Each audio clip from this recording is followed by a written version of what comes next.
Fair. So, when we left off, the Wavy Navy once again emerging victorious, this time from the scuttled ship, the Ilimas. After recovering their ill-gotten loot, Alistair has retrieved the Loose Lips Ship of the Bottle.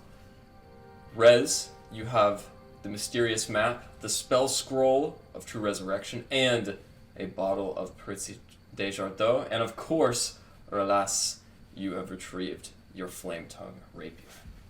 As we join you guys now, surrounded by cindering timberwood as it flakes and falls off of the ship, you guys notice that the large 200-foot warship has begun listing in the sea. As it dips down now, you guys can see part of the aft cabin, and many of the portholes begin to take in water.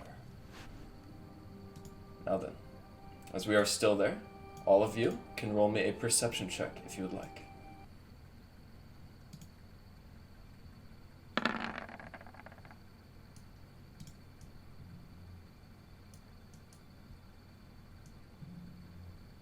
Hey, Garrett, just real quick. You said it was a mysterious map, a bottle of what? Prizzi Desjardins. It is a very exotic beverage crafted by the gnomes. I will post it in chat. Okay, and then what was the third thing? You have the Spell Scroll of Resurrection. True Resurrection. Right, sorry, thank you. Of course. It's a 9th level spell. Now then. Glenn, as you stand proudly aboard the still submerged life vessel, you can see your friends paddling towards you. And something else. Lingering on the horizon, Glenn, you see a small ship, sail furled up and tight to the top, smoldering and destroyed as it is covered with fire. You identify this to be the keelboat that you came in on. Elrond, you notice this too, as well as something else, Elrond. As you guys breach through the surface of the sea, you look over, and you see Auralas has a very light 5 o'clock shadow of pure white hair.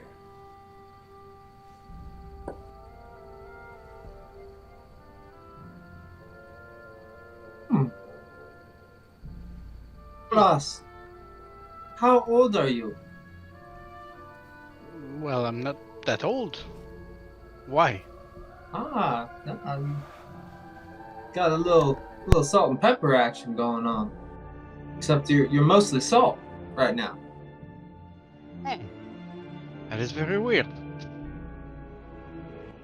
I'm not that old. I'm my 20s, late 20s, still.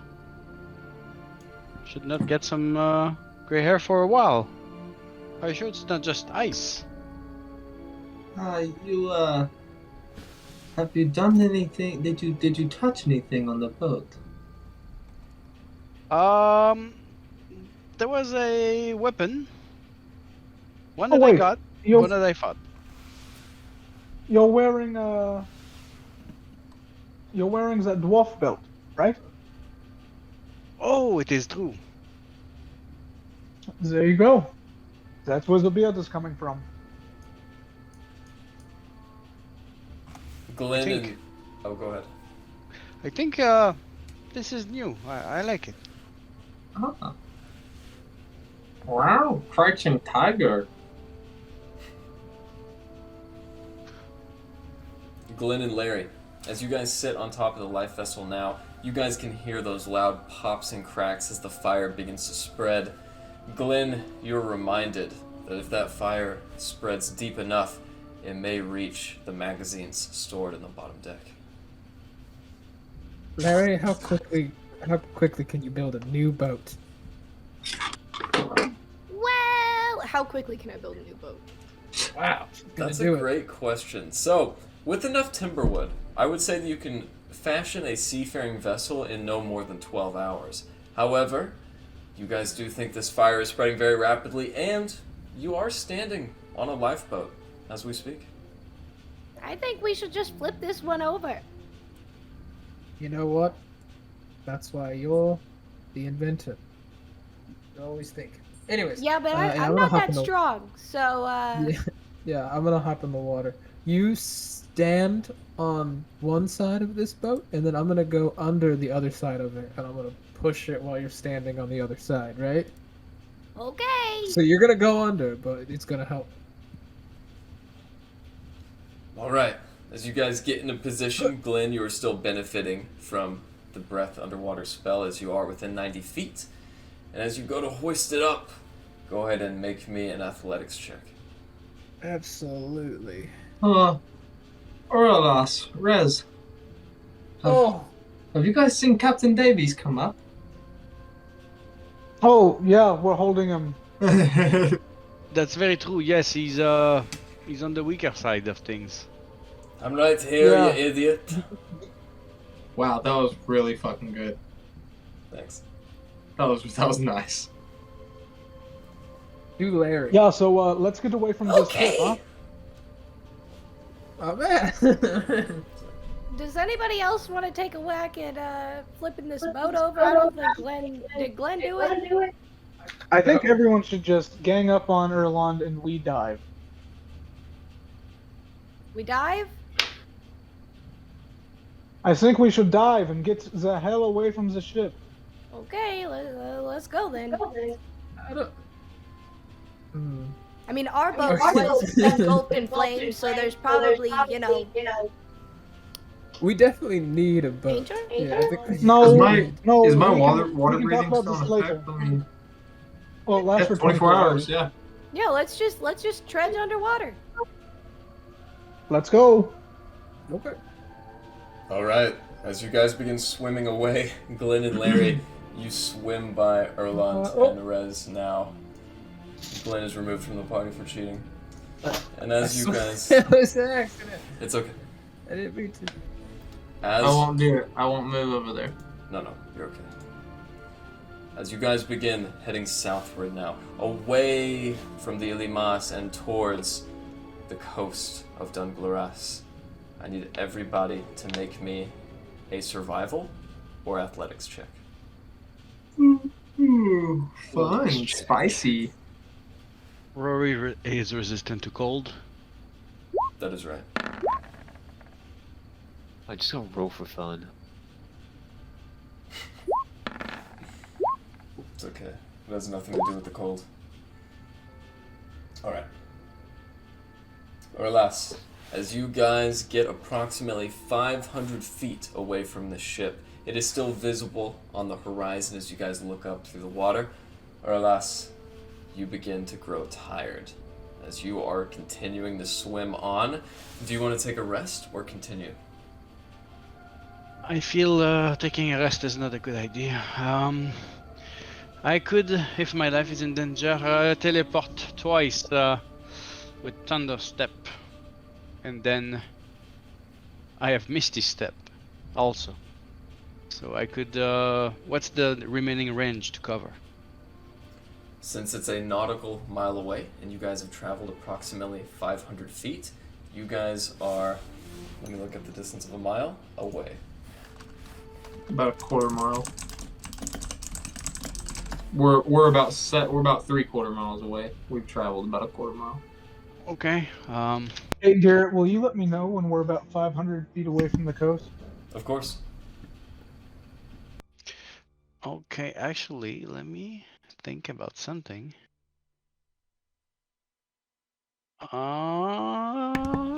Phantom Steed can only be a horse. To answer the previous question, you guys are approximately 5,500 feet away from the coast.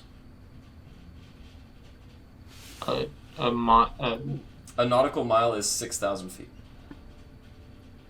Oh, my bad. I didn't realize we were doing nauticals. It's okay. As you guys watch Auralas begin to trail behind as that lactic acid-like feeling burrows into your shoulders and the joints of your arms, I need another perception check. Another perception check, you say. Yes, please.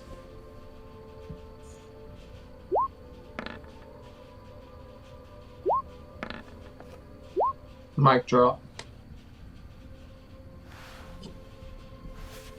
Erlond, as you somewhat lead the pack with your water speed and just your general proficiency at being in these aquatic spaces, you can see, lingering on the horizon to your south, is a large warship.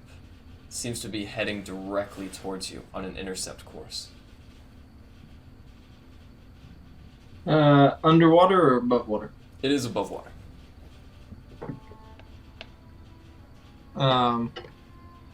Erlon's gonna halt swimming. Guys, can we talk? That's a Underwater? good question. I'm going Underwater? to say yes, but it is very garbled, since you can breathe underwater after all. You just have to talk harder. Hey guys, I think there's a boat coming.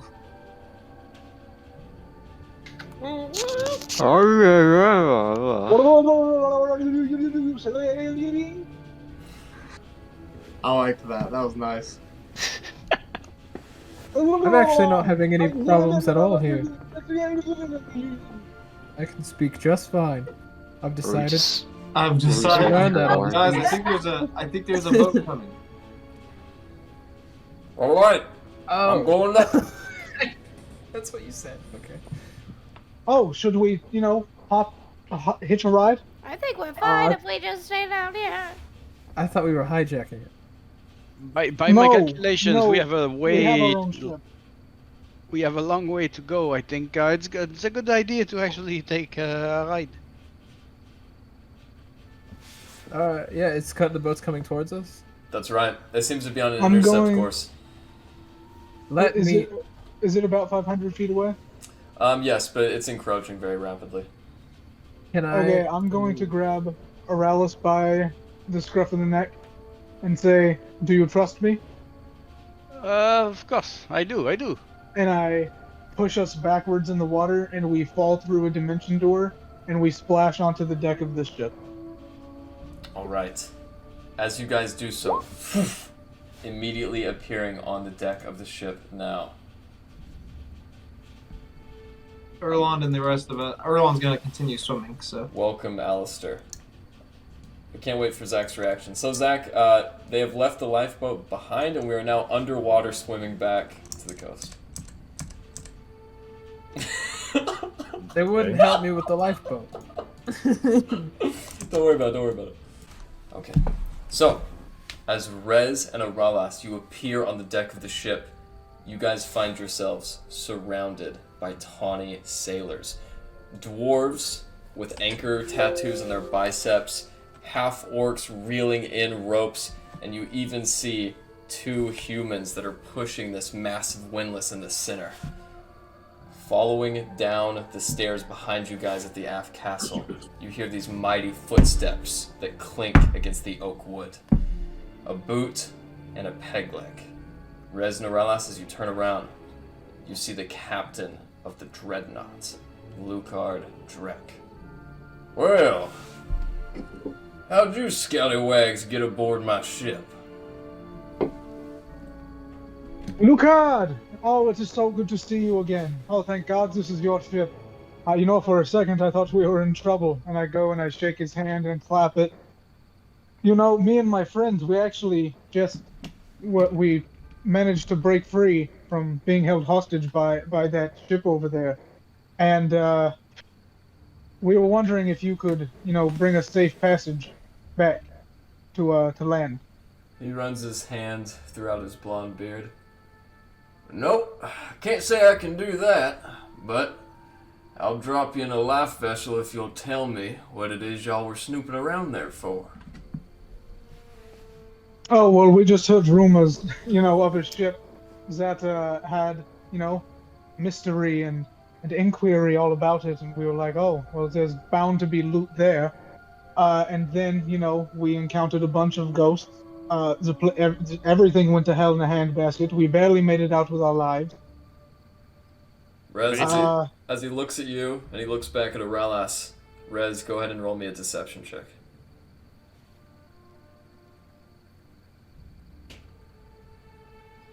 Deception.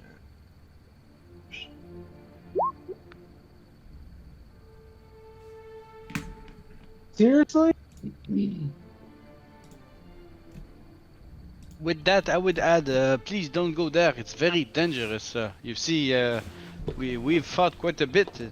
Fucking ghosts. It's crazy. Right. Fum. As the ship is gaining a lot of speed, it seems to be lowering down now. Auril, you do see a few hands begin to fastenly lower the rope, and the sails actually begin to increase in height as they are raised up. Right. First Master Gormley, why don't you oblige these two fellows? As he gives you a small curtsy with his red captain's hat, he begins to walk up the stairs, and that orcish sailor approaches you guys from behind. Mostly naked, he has on these very short trousers and a shirt with the sleeves ripped off. You see he's got tattoos of spider webs and anchor on the left bicep. On his right foot, he has an anchor of a hog in human's clothes, and on the left, a cock with what looks like feminine clothes. Right, you heard him. To the plank. Oh, he said he would give us, a lifeboat. Captain doesn't believe you. I don't either. Get off! And he pushes you in the Okay, back with and I something grab sharp. Alice and we fall backwards or at least I fall backwards off of the ship, probably hitting the side of it. I'm sure we can give you guys a couple gold just to carry us back. It's not like we're waiting a lot. Gold? Is the ship still approaching us? Yes, and Like about the the time rest that of us Rez... underwater? Yes, and by the time Rez has fallen off, it is just 20 feet in front of you, about to be directly 20 overhead. feet further. Sweet. Is there, he said that he would give us a life vessel. Are they, on the side? Just of the ship? Roll me a invisible? perception check. Okay. Yeah, it's a little difficult to see through the murky water. Roll a perception check, you said, right? Yes. Okay. Fuck. You can't see much. You do see a blur on the side, but Glenn, throughout your days of seafaring, you are aware that most life vessels are either kept above the top deck, or if they are on the sides, they're definitely above the water. Mm-hmm. Yeah, that's kind of what I was imagining, is it, attached to the ship, via all its pulleys and levers and shit, would I have an inkling, could I justify an inkling of, that might be a life vessel on the side of the ship? There very well could be. You just don't know. You'd have to breach. You can't see it right now. Okay, I'll breach to get that. Riz just splashed in your face, interrupting everything you're trying to see. That is true. And as you kind of rub the salt water that stings in your eyes, you look up, and you do see two life vessels attached to the center mass. Okay, I am going to then cast Misty Step to put myself in the boat. In the Cut life that bitch vessel. down. And I'm gonna cut it down with my sword, if I can. Hell yeah. Now, it is attached to the center mast, meaning it is hanging over the top deck. If you were to cut it, it would just land right in the side of the ship. Can I get it to... Okay, so I'm sure people are seeing me now, but I'm gonna commit Get it to rocking, it. Can I man. begin to swing the rocking. ship? Yeah. It's fine. Make me a Can stealth I check. uncharted the ship? If they see me, that's fine. But I will roll it just to see. Start blowing holes in oh. the bottom of the boat. Auralas, are you still aboard? I mean... If there's a way I can jump down, thank you guys, bye-bye.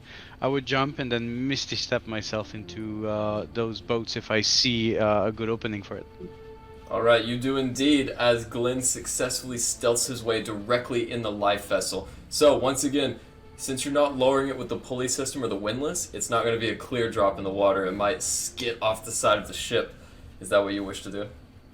I'm gonna give it a shot. If I can get it swinging, if at all possible, that would be sweet. And then cut it on the, Okay. on the upswing. Alright, give me attack, and I have a DC in mind. Or you can also make me an acrobatics check to see if you can swing it off with your legs.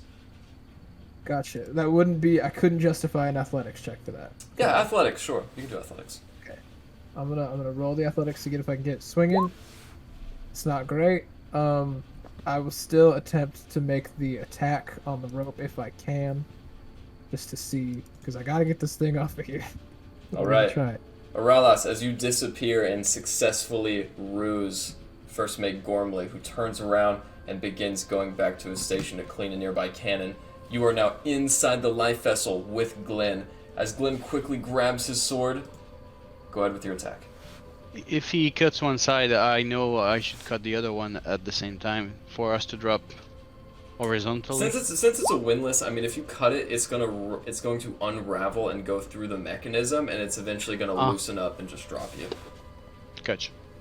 As Glenn winds up with his sword, he swings and hits the mast, completely missing the stationary rope. As that happens, all of the deckhands aboard the ship look up, as well as Captain Drek, who is looking straight at the life vessels. Boys, cut them down! As guns are removed, swords unsheathed, Auril, what would you like to do? I'll fucking swing at it.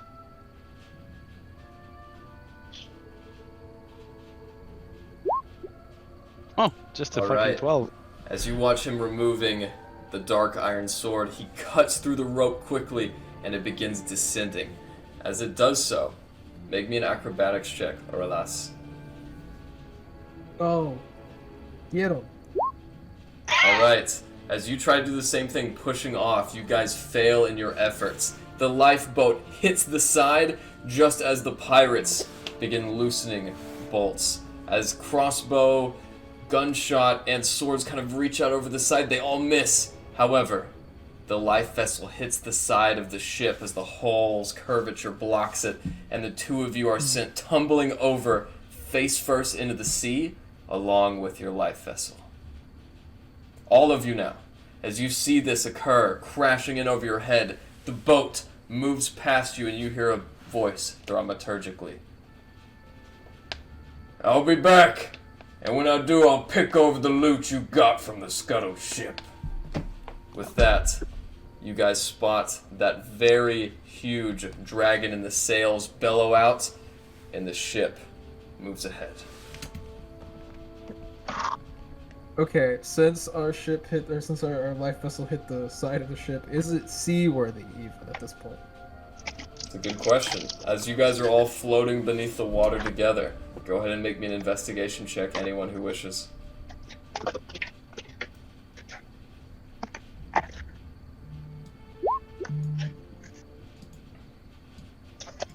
Alright. Alright. Glenn, Erland, Rory. Looks like almost all of you have rolled.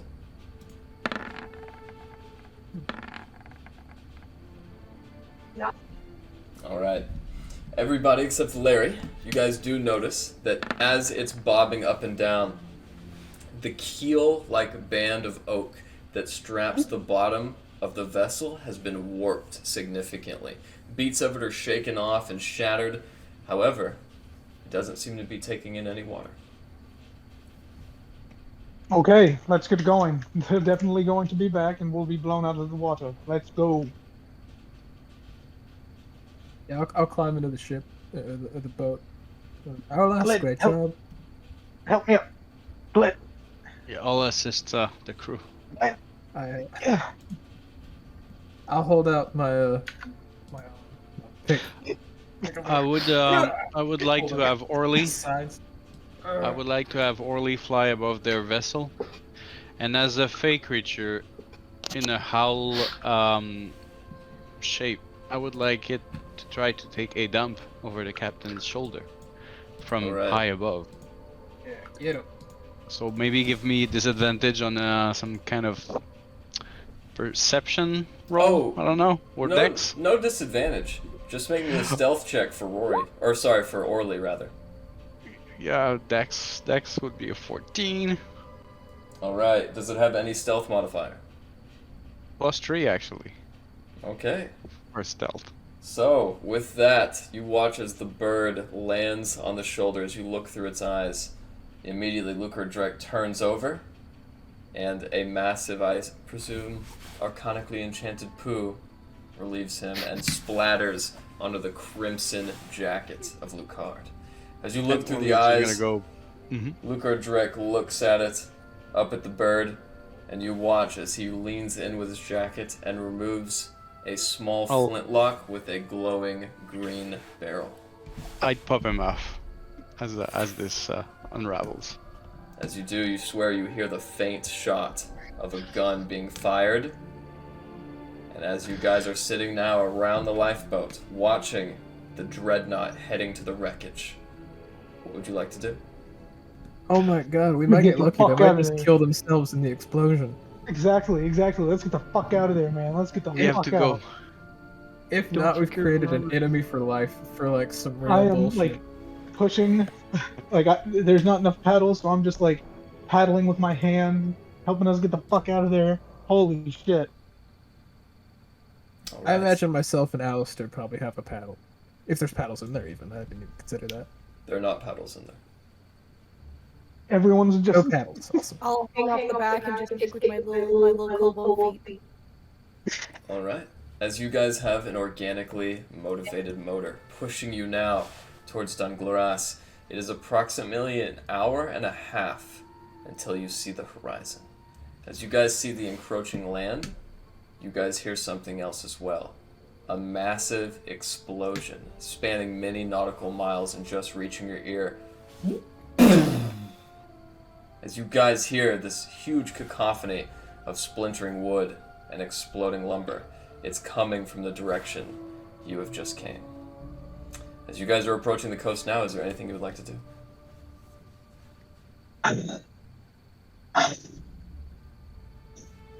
let's go. Yeah, we may need to, As like, we do are that. getting closer to the shore, I would start a ritual of 10 minutes and summon steed to have a steed ready. Alright. My phantom steed. As the Phantom Steed appears on the dock now, and you guys narrowly pull yourselves in, you guys once again find yourselves on the coast of Dunglaras. High on the docks, you stand now. As you guys sit there for but a moment, looking about at all the sailors going about their business as if nothing has happened, you notice the wharf master approaching. As Oliver, the dwarf who inevitably greeted you on your arrival up the lift. Right, is this boat licensed? You think we licensed a life vessel?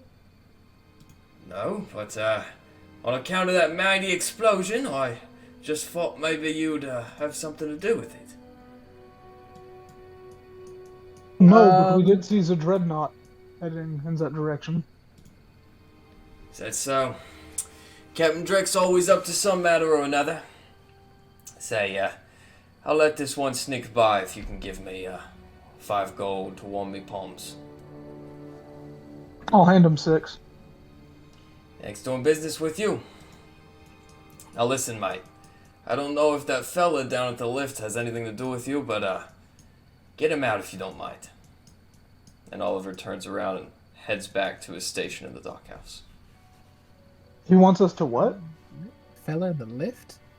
As you guys kind of look over and eye the location he was gesturing towards, you do see a very thin dark elf, wrapped in a cloak that obscures most of his features, sitting by the lift and requesting change from any of the people who walk by.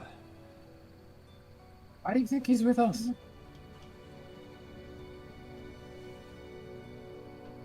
And Did he we looks give like a up that beggar. vibe? He does appear to be a beggar, but you can't make out any of his facial features just yet. I'll walk Where up do to you think him. we should go? Alright. As you guys step free from the life vessel now and begin walking on the plank, you inevitably find this figure below you. As he kind of looks up and takes back his hood, you do see the very signifying aesthetical features of an Alvarine.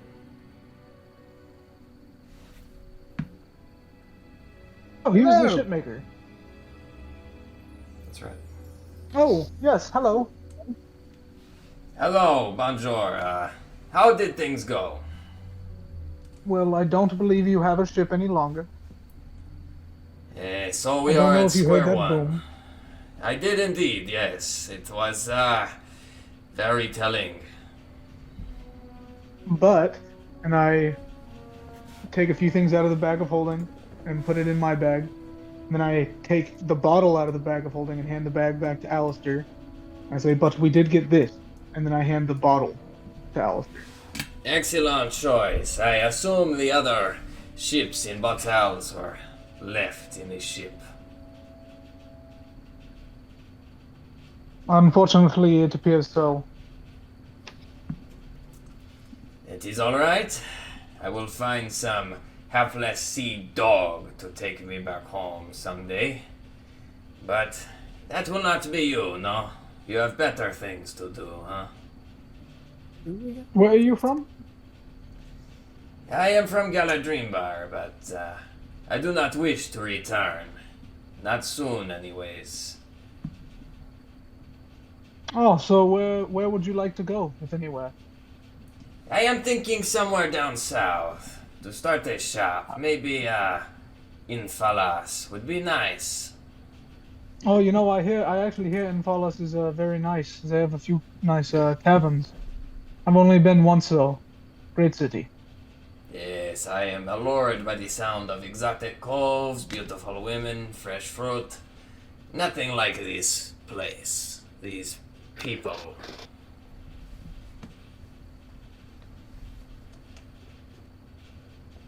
Well, I mean, We're not so bad after all. Have you ever made your way out to Severin? No, it is far too inland for a shipwright. Why do you ask? I was just wondering. Just curious. It is not bad, I hear, but far too far for me. As he looks down at his feet, Elrond, make me a Constitution saving throw. Gotta get there, gotta get there.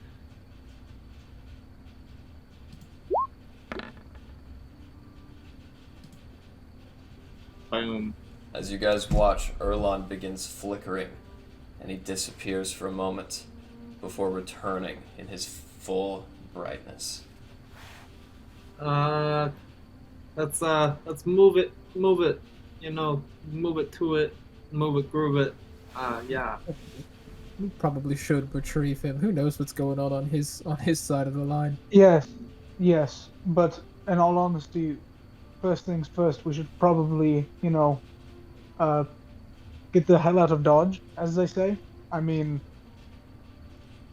that guy is going to be hunting for us once he realizes that there's no loot for him to be had. Mm-hmm. Maybe here's what I want to suggest for our next outing. Let's try to make friends with someone. I like feel friends. like it's been a, Well, I feel I'm like it's gonna been be a honest.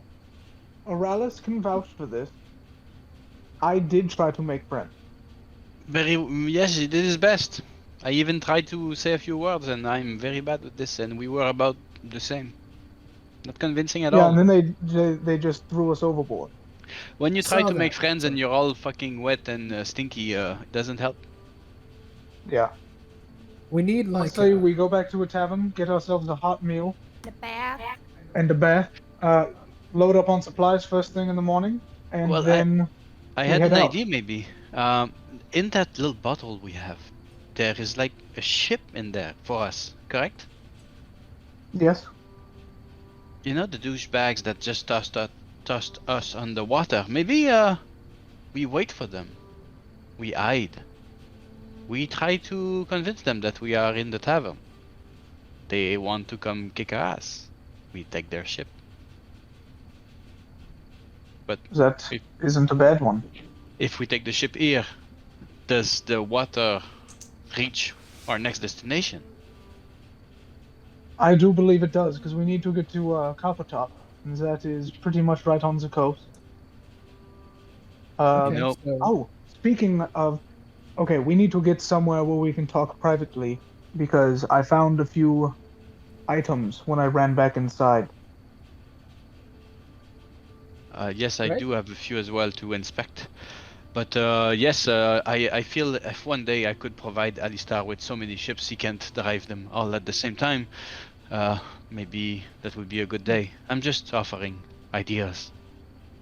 Okay, well, first things first, let's get to a nice tavern to rest up, get a nice meal, take a nice bath. But is that where the And- pirate is gonna try to kick our ass? Oh, yes, but I think we're fine. I think we have some time. Whatever tavern you go to, you might want to stay away from the knackered nun. The guards were asking of me there. That is good to know. Thank you. Of So, course. let's go to one, not the naked. A pleasure doing business with you. And he does a small curtsy with his long, frayed black garment that he's wearing as a robe. I give him a nice, noble bow back. Ah.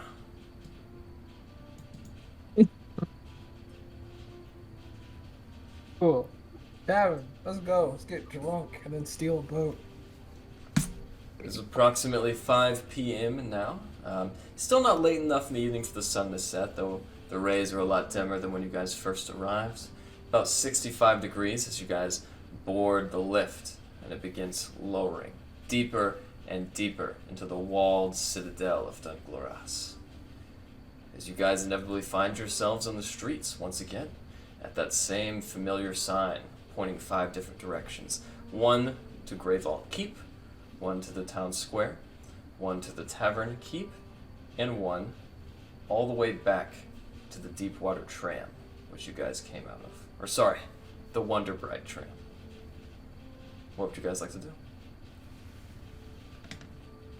Let's go to the tavern district and go to one that's not the knackered nun.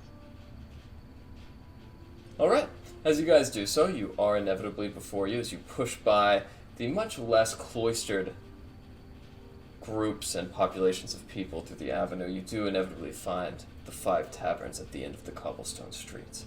They are the Morning Dew Inn on your right, the Blue Jack Pub on your left, Thunder Keg Downs in the top right, of course the Knackered Nun at the very end, and then in the top left, you guys do see the Black Lung Trader. We don't go to Thunder Keg, I'll riot. I know, I was just about to say, yeah, let's go to Thundercake. That sounds like a hell of a riot. Awesome. Sounds like a Silver Dollar City ride. Exactly, yes. Sweet. You have those here too? I thought that was only an Avalofty thing.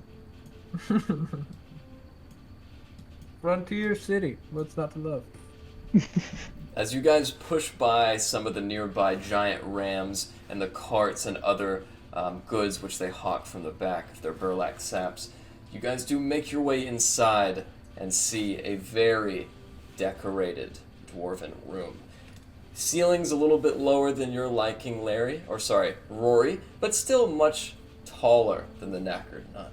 As you guys take a few steps down the very wide mahogany staircase which greets you at the door, you see a U-shaped bar, much like Mos Eisley Cantina, as it swoops back and connects to the back wall.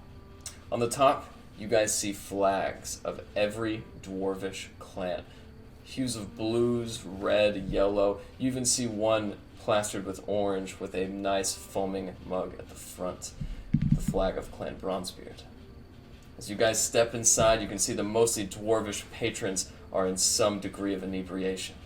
Behind the counter, there is a very wide-set dwarvish man. Black beard that's chopped in a very angular V shape with a curled mustache that comes to the side of his cheeks. Dark blue eyes greet you through dark black bangs as he stares up. Well, hello there. Make yourselves at home. I'll be right here on to take your order before too long.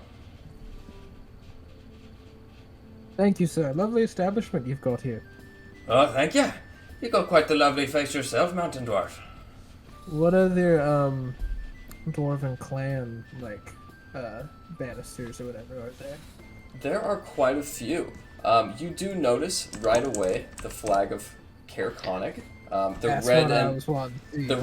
Yes, it is a red and blue quadrant on the back of a red fish that comes up, indicating the fishing and other necessities that the village of Caer Konig itself relies on. There are many other dwarvish clans as well. You do see the sigil of Clan Ironstar. This is a blue and yellow quadrant. On front of it, a gleaming mace with a bright star. There are many others as well. I can continue if you wish. No, that's really got the information I wanted out of it, so Alright. carry on. As you guys sit now, finding a spot amongst the bar with the other dwarves who kind of eye you with suspicion, the dwarf inevitably comes over with a mighty tin pitcher filled with a bubbling brew. As he fills 8 stone glasses, one for each of you and another for someone else, he looks at you all squarely in the eye. So, what brings you into the Thunder Keg tonight? For a nice booze- place to relax and, maybe throw a gold down or 2 down for a few drinks. I think you come to Ask the right him place. ask him if the pirate guy comes here often. What was the pirate guy's name? Lucard Drek. Oh, yes. Do you know if Luca Drek comes in here very often? I do. As a matter of fact, you must be associates of his. I can tell by the way you smell. Oh, so he comes in here often? Quite a bit, actually. I'd say it's his favorite establishment. Okay, good to Right, know. Which of these taverns does he frequent the least, would you say? You know, I wouldn't know. I'm not really certain. But this one is definitely the one he favors the most. Aye, when he comes in, he doesn't come by too often, and when he does, he sends his first mate Gormley to fetch his wares. But he does stop in from time to time. Okay, good to know. I slip them a gold and say, thank you for everything, but we must be going. We were never here. Of course. Okay, to the Dewdrop Inn. Yeah, we'll give that one a shot. I screwed up. This place seems fun, but we're gonna have to have to come back later. As you guys make When your we're way not being now- hunted by the dude this is his favorite tavern. As you guys make your way now to the Morning Dew Inn, you find it very lightly inhabited, and most of the inhabitants are actually gnomes.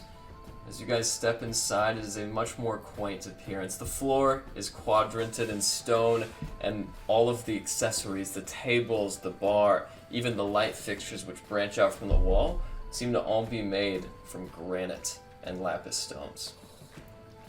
So you guys walk in and greet the very quiet employer of this establishment, a gnome who picks herself up on her toes and looks over the corner of the table, resting her arms firmly on the stone.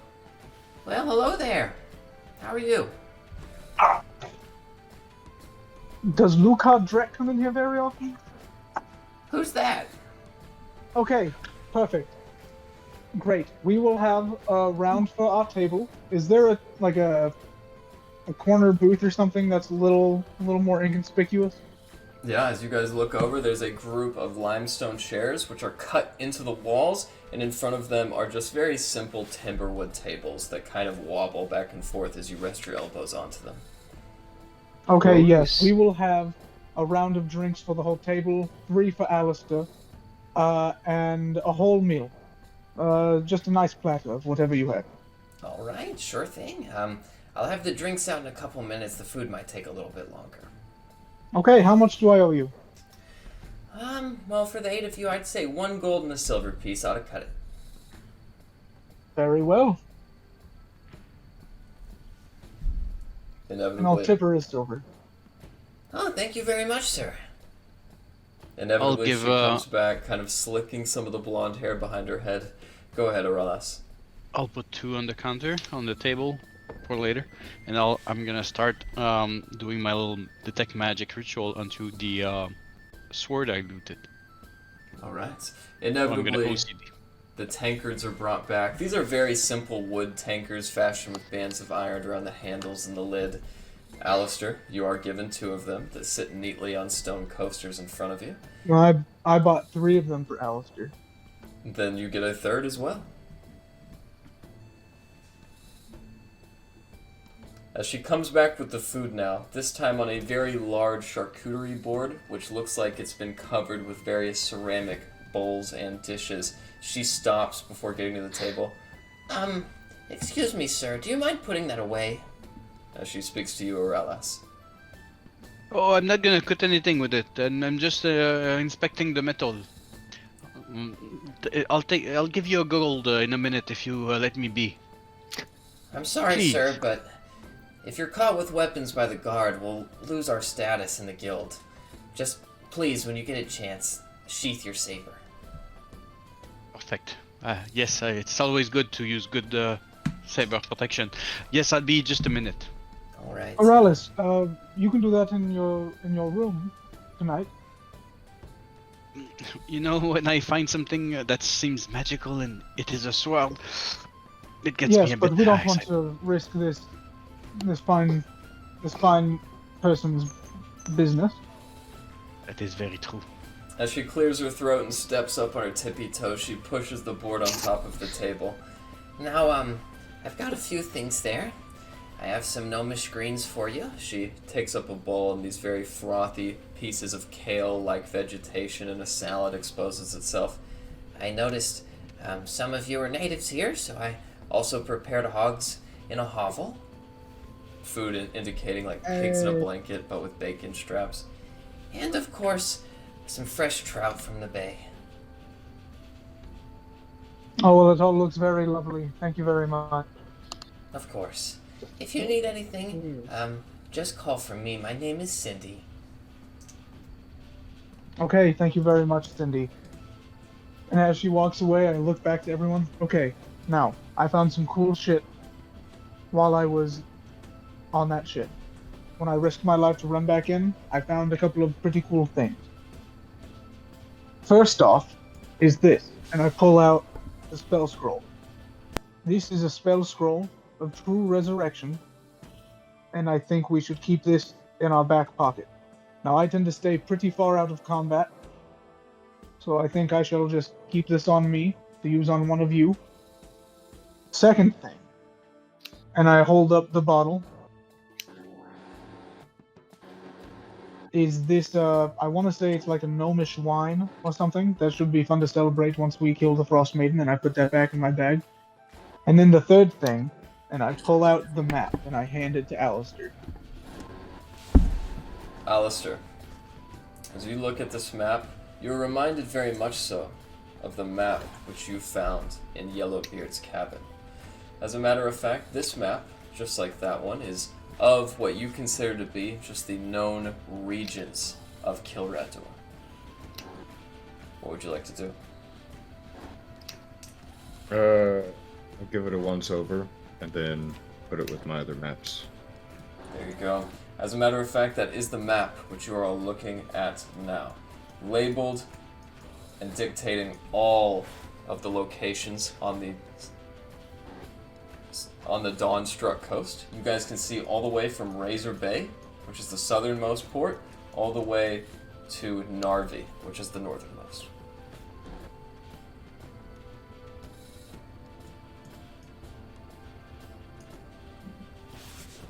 Is there anything special about that map? I mean, it's in a pretty special place.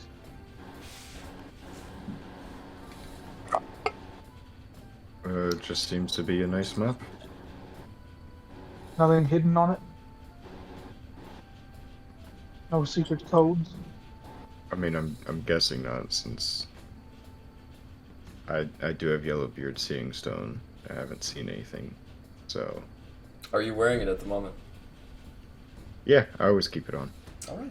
In that case, you do see a few different things. As you do kind of push the lens over your eye now and look down, you can see right off the coast of Infalos to the west, around this green circle, is a label, handwritten in invisible ink.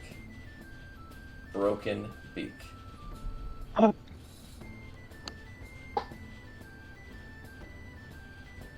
Does it say anything? It says something about a broken beak. Would I Sounds- have heard any Sounds pretty rumors lame. I about a think we broken should. beak? Think we should avoid it. just go right Or past. would any of the sailors, like, traveling through Kaliste, would I have heard anything? You may have heard legends of Broken Beak. It is rumored to be a pirate's cove where they meet from time to time. However, even well-to-do sailors like Alistair and Glenn know that it's mostly a myth.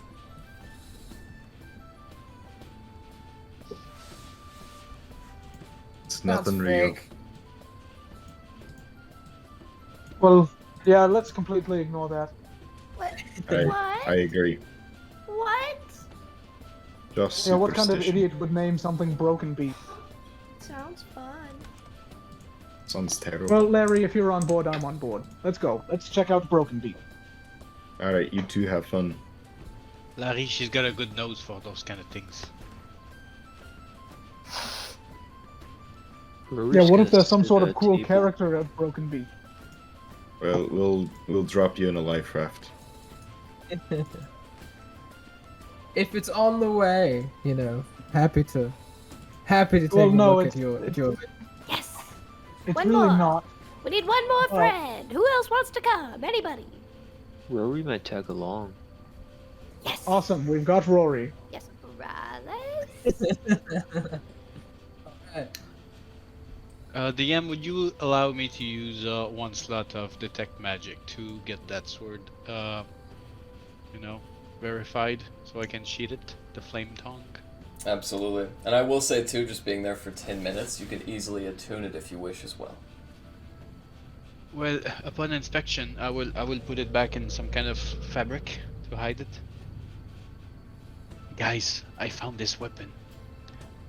You know, all I use pretty much is a shadow blade, and the shadow blade makes me aim I'm more precise with the shadow blade. This is a flame sword, so it can Ooh. actually light on fire. It can provide light, and it can scare enemies away, and it can actually burn people, which is really great. And I realized that we have a friend here who would be better deserving of this blade more than I am. Glenn, would you like to try this amazing sword in the next Fire fight? sword? I mean, I'll give it a shot. What's the sword look like? Like, what kind of sword is it? I'm carrying a scimitar right now. As you look at It's the a saber, rapier. yeah, it is a rapier. It's a rapier. Ooh, You can pierce with it. it's a whole different motion for me. Okay. Is that a weapon? Is that a dex weapon? Can I use the strength modifier on a rapier? You can. You can. It is versatile, so you can use Versatile. strength or dex. Yeah, I'll take it. It could be interesting. Learn a new style, more of a cut and thrust type fella. So this So is it's not interesting. gonna help you actually to hit, but if you hit, it's gonna burn. And you know, it's fucking cold everywhere around here, so creatures don't like fire, so it's good. Plus you can light Ooh, it and I up. can- It's yeah, I can amazing. use my shield. Guys, I just thought of how we can figure out more about Brokebeak. This was, why can't I ever remember his name? Nalvarine. Yeah, this was Nalvarine's map, correct? So, therefore, Nalvarine should know. And I cast Sending, and I say, Nalvarine, we were wondering what Broken Beak is. Is it real? Is there really a pirate haven? Just wondering. Talk to you later. XO. You sit there for a moment as everybody hears you cast the somatic requirements of the spell, and eventually you do hear a voice. How dare you look through my things, you bastard! I can't believe I put trust in you, you silly sea dog! I'll cast it again. Oh, well, you know, everything else just blew up. So we saved what we could. Anyways, what is Broken Beak?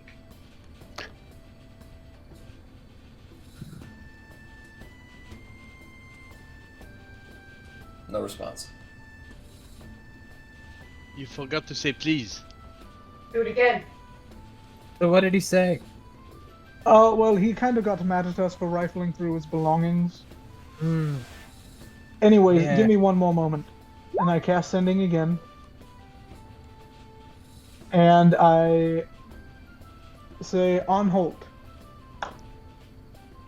We have acquired the ship. Things are kind of crazy over here. Nalvarine, what a guy. Also, you didn't tell us you booked the ship in Don Gloras. I can't believe you would... Sorry, Rez. Make sure to remember the amount of words you can say. But I had no idea this Nalvarine guy would... And his cuts off as well.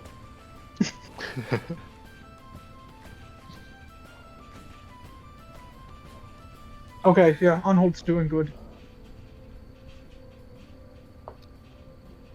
So what's our plan? We've stared a couple pots. Yeah, no, we need to head back to the 10 towns so we can talk to people at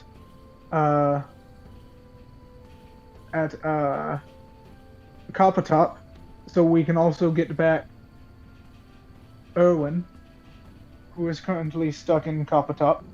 Bye-bye. And then we need to head our way to Skarlagrim. We need to take out the Frostmaiden, and then we need to get me and Onhold home. Okay, so that's our... What is that? That's our 5-year plan? No, I think And that's that's the culmination of the an 5-year plan. few Get weeks you in. plan. Mm. Well, then what does the rest of us do after these few weeks? Well, you guys assist bringing me and Onhold home. Once we, retake our homeland and our native keep, you will be reimbursed greatly, obviously. Shinies. Exactly, Larry, many shinies. Larry. And then once we have control over my family's ancestral lands, we will, I hate to say, go our separate ways. Don't we have like a whole bunch of... Don't we have like a bit of god killing to do? Well, yes, that's what I'm saying. After the god killing, I need to go Oh, home. Like, I need you guys, but obviously we can't just take a vacation to Avalov. So, I will help you because I know that you'll help me. okay, so here's what we're gonna do. We're gonna take this one problem at a time. First problem, we've got to kill the god. Here's what I suggest. We're gonna build our step-by-step plan. We're gonna start at the end. So the end result is god killed. What comes before Yes. that? Get to the god. It to god. Kill god. Yes, but to do that, we need to get our ship in the water and start sailing on the channel between Northreach and Galadrim Bar. Sail around the northernmost coast of Kilrador and make our way back to Coppertop so that we can get Erwin, because we're going to need every hand we can get for this fight against the god. Also tell them about the striking conditions, if that hasn't already come across. And then make our way to Skarlagrim, where we shall kill a god. Should we just go? I don't know if we want to spend much time in the city, given the circumstances. Well, I know, but it's late and everything is closing, so we need to wait until the morning to get supplies for our ship. Oh, I didn't consider. Well, I mean, we've got a ship that's in a bottle, is it too far-fetched to think that it might come fully stocked? I think that would be a little far-fetched. Also, Captain Davies, you're the expert. How long of a journey is it by boat from Don Gloras all the way back to the 10 town? Garrett, how many miles is that gonna be? Alistair, you would know that that is about 10,000 nautical miles. Holy shit! Just that? Okay, give me a second. Let me do some math real quick.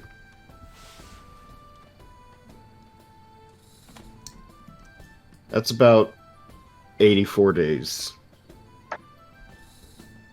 Are you fucking kidding me? Arnholt, I'm going to kill you. Alistair, make me an intelligence saving throw. So you're going to kill your brother after protecting him so much? No, it's a figure of speech. Did you not? No, I guess you didn't grow up a sibling.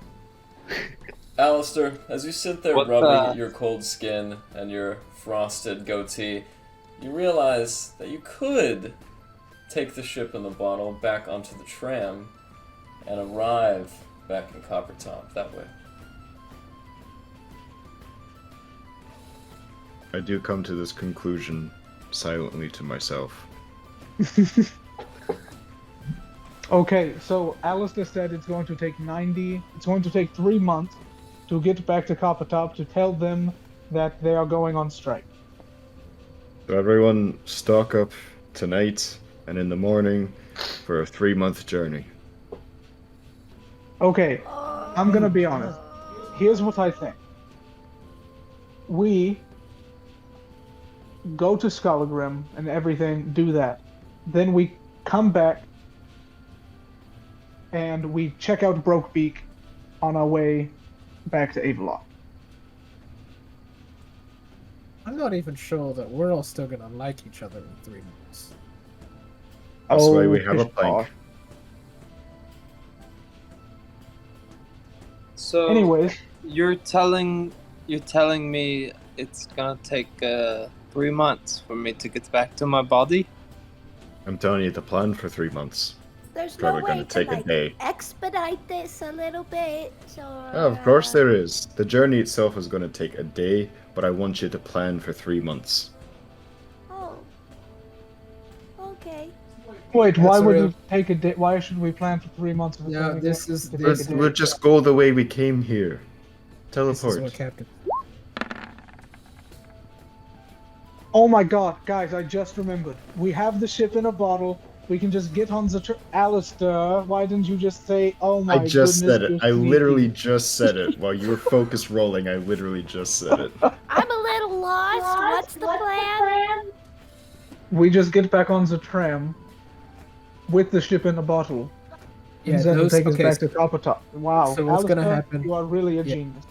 I still Alistair- want all of you to pack for 3 months. Okay. So Okay, we are should not we just stealing go the now? guy's ship. Yeah, should we just head out and leave now before Lucard can, really get the drop on us?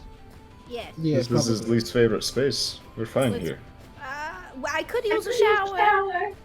Well, what's Yeah, I more think we all could. suspicious than like whenever this first mate rolls in to Thunderkeg and he goes like, "I'd like a drink," and then the man behind the bar goes like, "Oh, I had a group of 7, I had a group of 7 lunatics asking which was your favorite and least favorite establishment."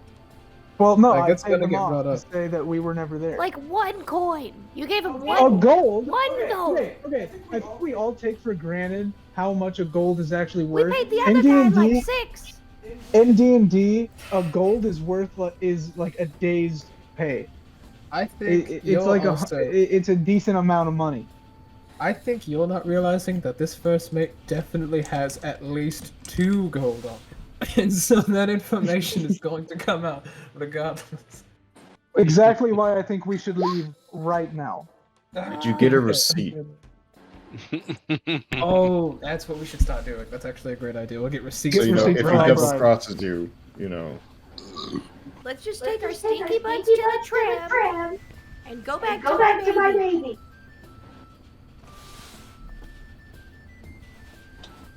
So with that, Wavy Navy, as the night has progressed, it is currently 6 p.m. on Break Slumber the 10th. What would you guys like to do? We head to the tram after we finish our dinner. And a very refreshing dinner at that. Everybody, Larry, you since do you need a got bath. As you guys smell what you suspect to be a foreign spice, it is actually Larry. And everybody, since you've taken a short rest, go ahead and roll your hit die if you wish.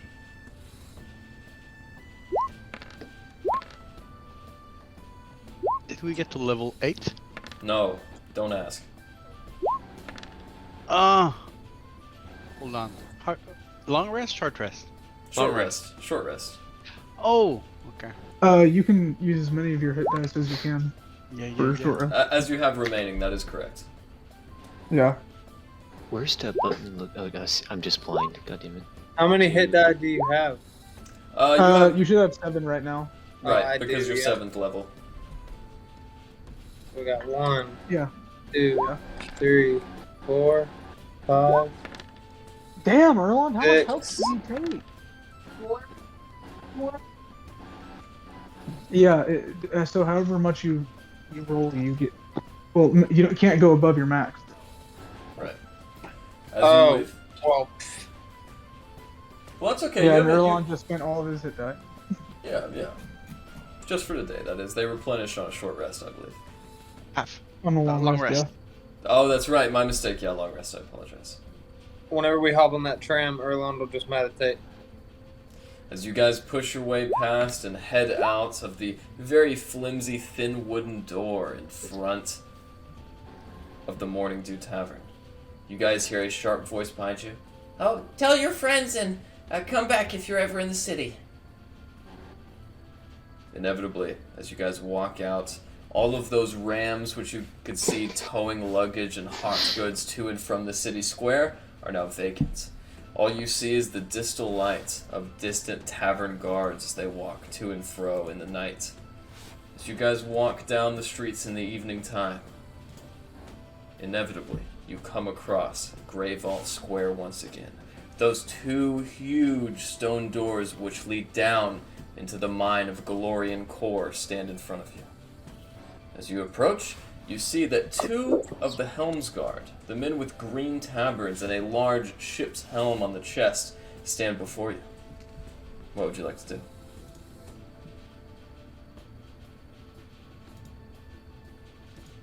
Base. Right? Like, this is the way to the tram. It is indeed. 2 massive stone doors about 20 feet tall greet you and the guards at the front. Hey, we would just like to get back to the tram, please. Would you mind opening the door for us? Oh, of course. The other one looks back, and as he begins pulling it open with his massive hands, looks up. I'm glad you remembered from last time. Oh, yes. Well, manners are the most important thing, are they not, you handsome devil, you? Oh, thank you, sir. But, unnecessarily complimentary. As he stretches the door back and they begin pulling at the wheel together, the doors inevitably plant themselves on both sides, and you guys are greeted with a huge gust of wet, hot air that seeps out of the lava-lit mine. As you guys walk down, you guys can see clear across that bridge where Stokely Stonebeard stands forging another weapon. Would you guys like to walk back into Tinkertown and into the Wonderbright train? Absolutely. As you do so, Glenn, roll me a perception check at advantage. Of course, of course. As you walk by, keeping your eye on that dwarf that greeted you earlier, you see some of the other iron-wrought weapons which he fashioned earlier. You can see as they cool, they seem to be enchanted with a blue, gleaming aura that coats their blade.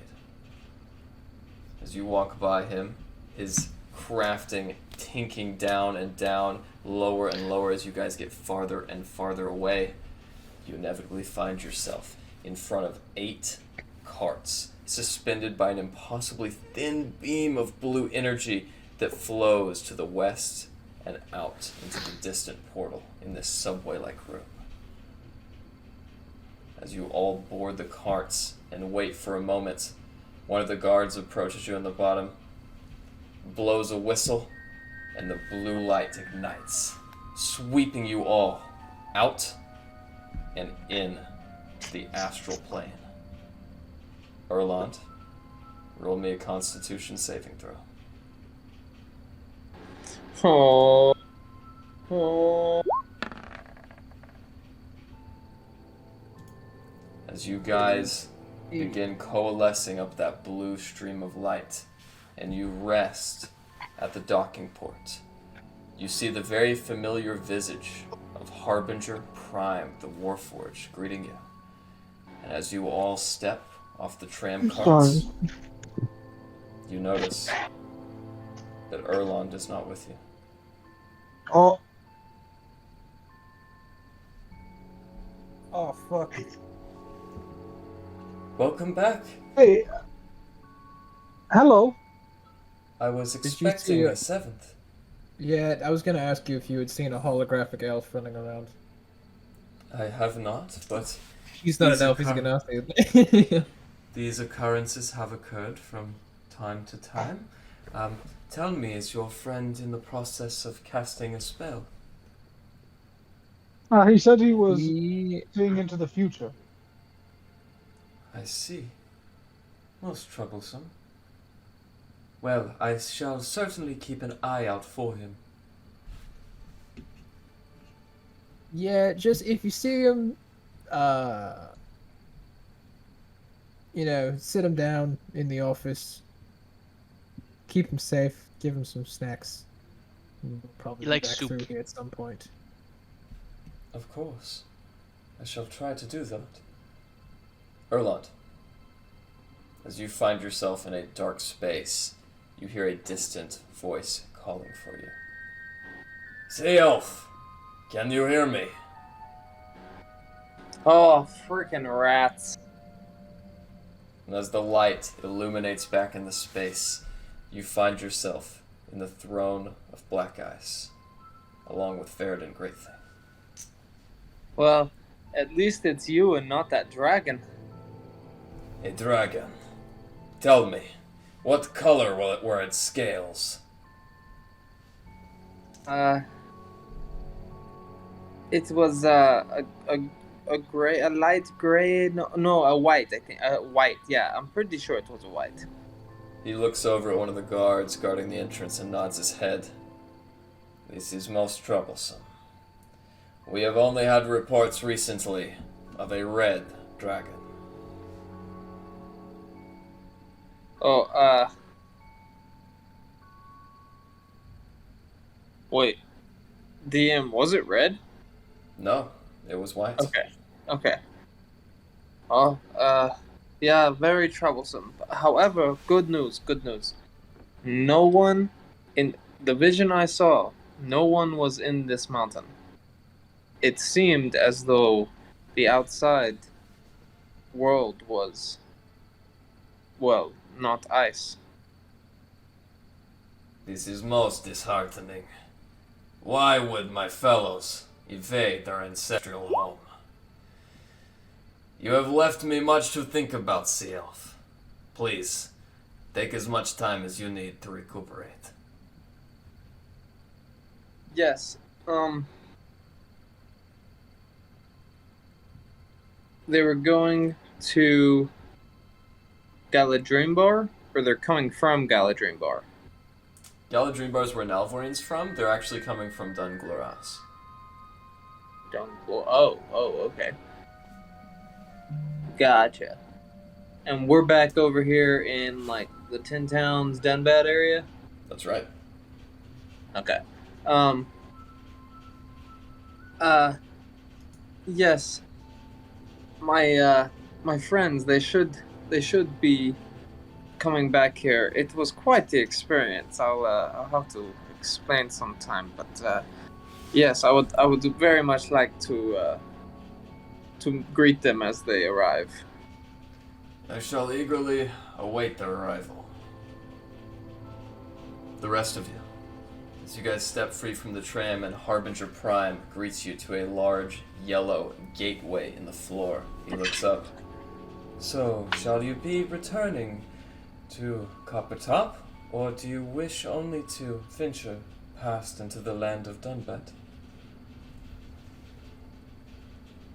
Oh, I think just back to Coppertop would be fine. Would it be possible to take us to the Dwarven Valley? Unfortunately, I do not have a gateway. The dwarves are ever so stingy in the location of their portals. Yes, okay. So, to Coppertop, I think. Alright. As the gateway singes with archonic energy, he looks back. And what did you say your friend's name was again? Elrond. Right. Committed eternally to my memory. Farewell. As you step into that yellow portal, the first one of you is teleported into that same room. Inside, you do see Sibo Sparkbolt, the leader of the Sparkbolt Syndicate, busily fastening together a few lug nuts in the back of Irwin as he turns around rapidly. Oh, back so soon. Sorry, I hope you don't mind. What you been doing? Well, it's a very lovely piece of craftsmanship. I just thought I might make some improvements while you're away. Like what? Well, I installed some Axum particles, which I think will boost its rigidity in combat. However, I didn't want to complete the installation until I had your say-so. Yeah, go for it. Alright. Here's the schematic I made, if you would like to see my handiwork. The aged gnome hands you over a list, and though it's written in Gnomish, you can make out a few things. It seems as though every piece of framing on Irwin has been replaced with an identical piece of Axum. Is that alright?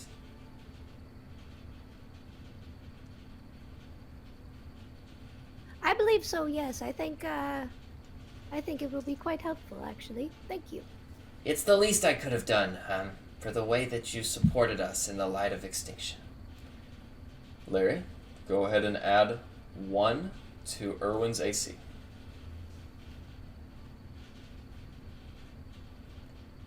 You will all be delighted to hear that a couple of my associates managed to repair the portal back to the Undercroft.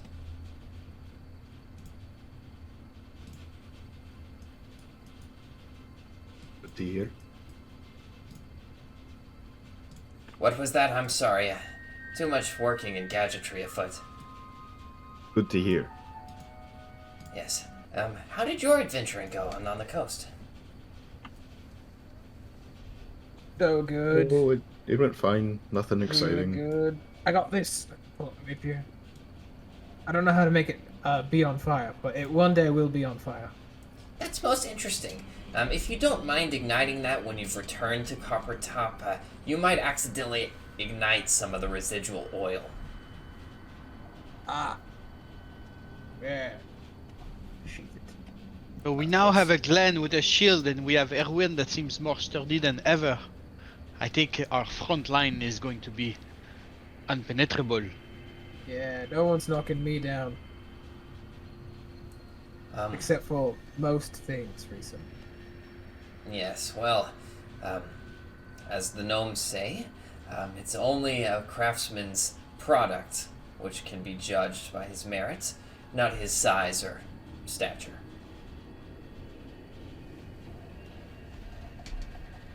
What do you think of that, Larry? He likes I think I agree with that. Yeah. Yes. I'm only asking because you guys are like, it's rare that I'm not the shortest one in a room. Small but mighty. That's what I always say. And if you don't mind, just to go over some of our suggestions again, fair pay, housing, and we would like some time off occasionally. We're gonna have to scale this back. We're gonna have to scale it way back. How about I'm kidding. I'm on your side. Yeah, we'll get you. I'll get you density. Basic means of living. Right. I'll get. Yeah. You want vision? I'll get you vision on there, man. Well, good luck. Some dental care. Don't push it too hard. 4-day work weeks, 3 days off. Nice. Yeah. 5-hour work days. That would Alright, be final nice. offer. There you go. If they say no, we'll shoot them. I All of also have a few pickets if you guys would like a sign of your own. I would love Yes. one. Oh, please. we're gonna pick it in Dungeons and Dragons. This is rad. Are you kidding me? Alright, if you look just next to the aboleth's cage over there, you'll find a placard with hinges. It's usually the size of a gnome, or I guess you guys would say a goblin, but it should suffice. Those of you who wish, No, so find it's it. It's just 2 pieces of boards with hinges that elapse in the shoulder. And on the front there's the logo of the Sparkbolt Syndicate, and on the bottom there's something written in Gnomish.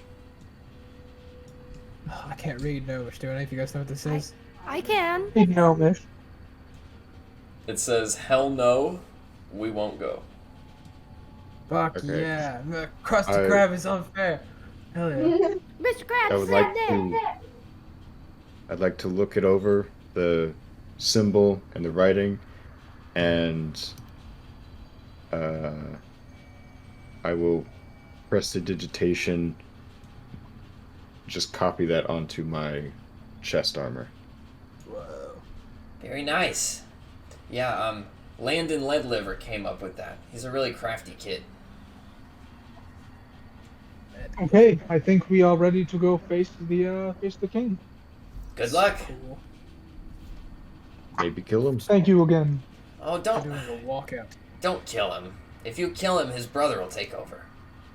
I'll kill him too. I don't even know what would happen Isn't then. it like...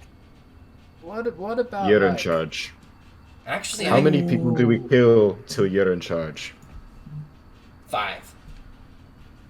We can And kill what are 5 That's we- people. actually not that bad. That's not... we could do that. I am the head tinkerer after all, but Alright, you guys have a plan B, wonderful we sense kill of humor. 5 people. Plan B is we kill 5 people. Yeah, Would you well, mind naming all 5 of these people Of course. for hypothetical reasons? Yes, yes. That is the King Orin Ozilus for hypothetically comedic reasons. Second in command would actually be the head scribe, Flandel Fipplepitch. After that is the head of the guard, Sergeant Stumbleduck. Captain Corncob would be the lieutenant of the guard. Even though he is technically a captain, he would be next in line. And after him, I think it would be the head of commerce, who, if I am not mistaken, is Himble Bimblewood. Bimble Bimblewood! Alright, Oh, I'm sorry. Just you're to- in charge. just to make sure, it goes King, Head Scribe, Head Guard, Captain Corncob, and Head of Commerce. Yes, I don't know why you want so many specific details in your joke, but hypothetically, if they were to all die, I would technically be the king of the gnomes. Hypothetically, this is Plan B. And Wait. also, hypothetically, how many people would we have to kill until I'm the king? I think we'd have to slaughter the entire city, Glenn. Okay. Yeah, See, You have to kill okay. each of us first. You were Yeah, joking, before your king is the ashes. but seriously, don't kill all of them. Captain Corncob is actually my cousin. What, you Oh, don't no, have we other wouldn't. cousins? hmm Everyone's got at least a couple cousins. All of my Frederick cousins are dead. Dinkledick They is were next killed in when line. my family was slaughtered. Oh, Well, it's your fault for eating them. excuse me? It's a stupid inside joke. Oh, you Dale Dwellers are so funny. We got lots His of family lots is of- inside his stomach. That's not true. Stop saying it. We gnomes keep our deceased family members in our hearts. But enough chit-chatter. Please, Nice. I do have a little bit of work to do. At least to make sure I that keep- portal is stable. I keep mine in this tankard. Okay, anyways. Moving Glenn's on. dad is dead. Very funny. Haha. As you guys Anyways, make your way Let's through the... make our way to the portal. So it's terribly sad. As you guys make your way through the wreckage of the Wonderbright facility, going all the way now, you do see the purple light igniting the end of the cavern. As you make your way by, you step into that portal. And that is where we will take our bathroom break. Alright, so, when we left off, our players stepping through the portal into Copper Top find themselves in a vacated portal room. Only the gilded frame of the apparatus containing your indigo portal ignited. As you step through, you hear murmuring, gnomish voices on the other side of the cobblestone wall. As they continue to talk, you guys know only a thin timber wood door separates the portal room from the outside where the royal scribe's chambers are located. Oh shit! I changed to look like Grimble. All right. As Rez usurps the form of his former gnomish visage, would you guys like to step in? Yes, Yeah, fuck it. you would. What are these people? They're like Spark something. What is this? What is So this the fucking Sparkbolt, room? the Sparkbolt Syndicate are the ones protesting. These guys. Sparkbolt Syndicate. Awesome. That's what I wanted. I just almost said Sparklight, but that's my internet provider. So I still got their symbol and their message on the chest of my armor. Very nice. I'm representing. As you guys step in, you see a very tired elder gnome. Busy in his paperwork, he runs his fingers over his purple mustache and fixes his spectacles upright. Now, donned in a wizard's blue robe with conical blue hat, he is without his nobleman attire as he looks up. Oh, well, if it isn't the Wavy Navy. I'm sorry, but your contract has expired. If you wish to recover pay from slaying all of the goblins, you'll have to consort with the king personally. Right, that's good. We Great. just want to talk to him right away. Yep, let's Immediately. go. Yeah, where can we find it? Say, you there, pirate captain. What is that logo on your chest? Oh, I'm just a boss. Oh, I'm sorry. I didn't realize you couldn't read. As a matter of fact, I can, but I'd rather not believe what my eyes are presenting me with. Aye, that's your problem. I see. He dips a quill inside of a bowl of ink and begins writing on a parchment.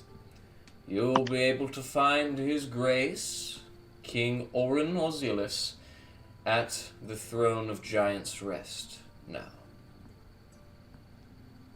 Thank you so Can much for I- your. I was just gonna ask if I could see what he was writing.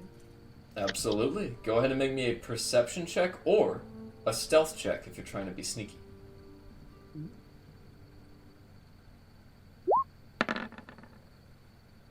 Alright, as you lean over, you can see, Dear Your Grace Orin Osilis, it seems as though the Wavy Navy have become quite a troublesome...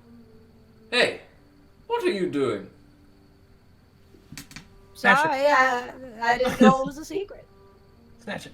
Yes, well, this is my personal writing, and he kind of folds it in and clutches it to his chest as he leans back in his rocking chair. Be gone. You're making me uncomfortable. Well, you're making me uncomfortable, and I start walking towards the door. Good lord.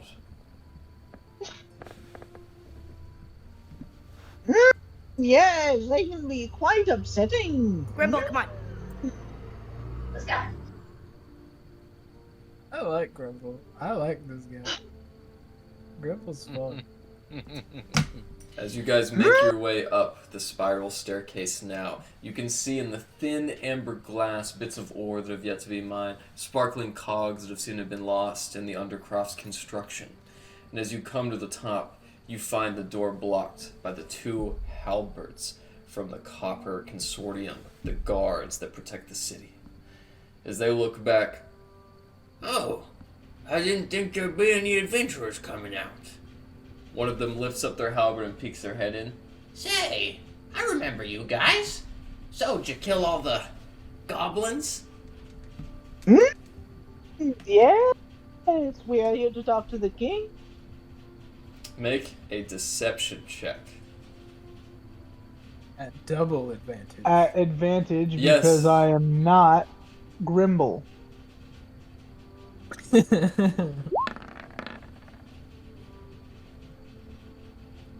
Well, in that case, make your way over to the airship. The king's inspecting it personally today. Thank you.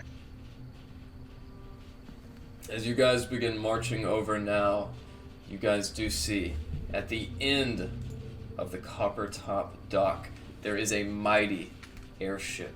Separating from the different ships, you can see the gadgeteers are at its base. Some are busy tinkering around these massive rope-like cables which connect the airship to the ground. Others are on the airship itself, dialing in small screws and bolts next to these massive crystalline gems which seem to power the airship's flight. As you guys approach now, you can see a large procession of gadgeteers. Goggles, steampunk-like aesthetic armors and pauldrons which come down, and in the center of them, you do see a small, bald head with what looks like a purple, billowing cloak that is occasionally picked up by the wind. What would you like to do?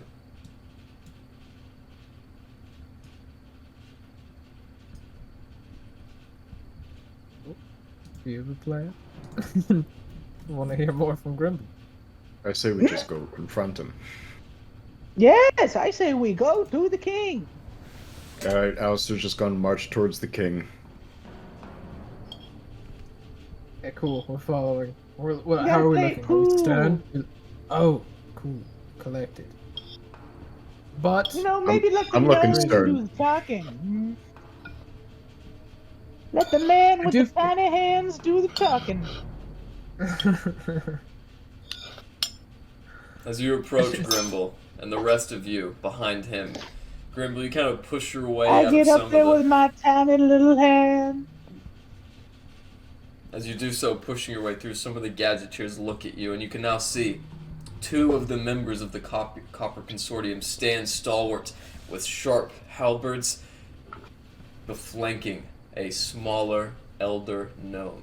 Silver goggles implanted in his eyes, white hair beflects with some black shards of pepper that rolls off of his lip and across his cheeks. His chin and the upper part of his cheeks have been shaved off to ornate his style, and of course, a slicked back, bald head. This is the king of the gnomes. He puts his fist to his hips as he looks at you sternly, Grimble. Yes, hello. Wow. We have successfully taken care of the infestation in the mines across the portal. Oh, well, that's very wonderful news. And on the christening of my new vessel, no less. As he kind of looks back and some of the gadgeteers are impressed, go ahead and make me a deception check at advantage, Grimble.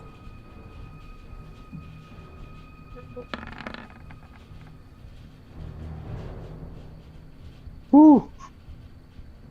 All right. Snivelbot, could you please pay the gentle gnome? Of course, sir. Inevitably, he picks out a big gilded chest, dark wood and gilded bands on the side, and plops it down on the ground. And you there, Captain Corncob, please go to see clearing out of the corpses of the invaders. Well, Right away, actually, sir. here's the thing. I take a You minute see, now. yes, well, here is the thing. We realized that, they weren't goblin. They were gnomes. So technically, your goblin problem is gone. Yes, no more goblin problem. Yeah. No problem for you until you fix it. All of your workers have gone on strike, and they want a livable wage, residency, I'm off. and time off. The bare Dental. minimum. The literal bare minimum of employees. As a And also the shockwave, main thing that powers it, they've turned off until you meet their demands. as a shockwave of surprise sweeps out through the guards, go ahead and make me a persuasion check, Grimble. And just so you know, At advantage. they're backed by us, so you got a problem with them, we'll get involved. Now, that is a natural 20, but do keep in mind with the actor feat, you gain advantage if you're trying to convince someone of your identity. Still succeeds. As the rest of the Gadgeteers are completely shocked, Auril looks up. If you are suggesting that I ordered a group of adventurers to kill my own Gadgeteers, you are sorely mistaken. As No, one of you the didn't. guards plucks up the Yeah. chest and moves it over.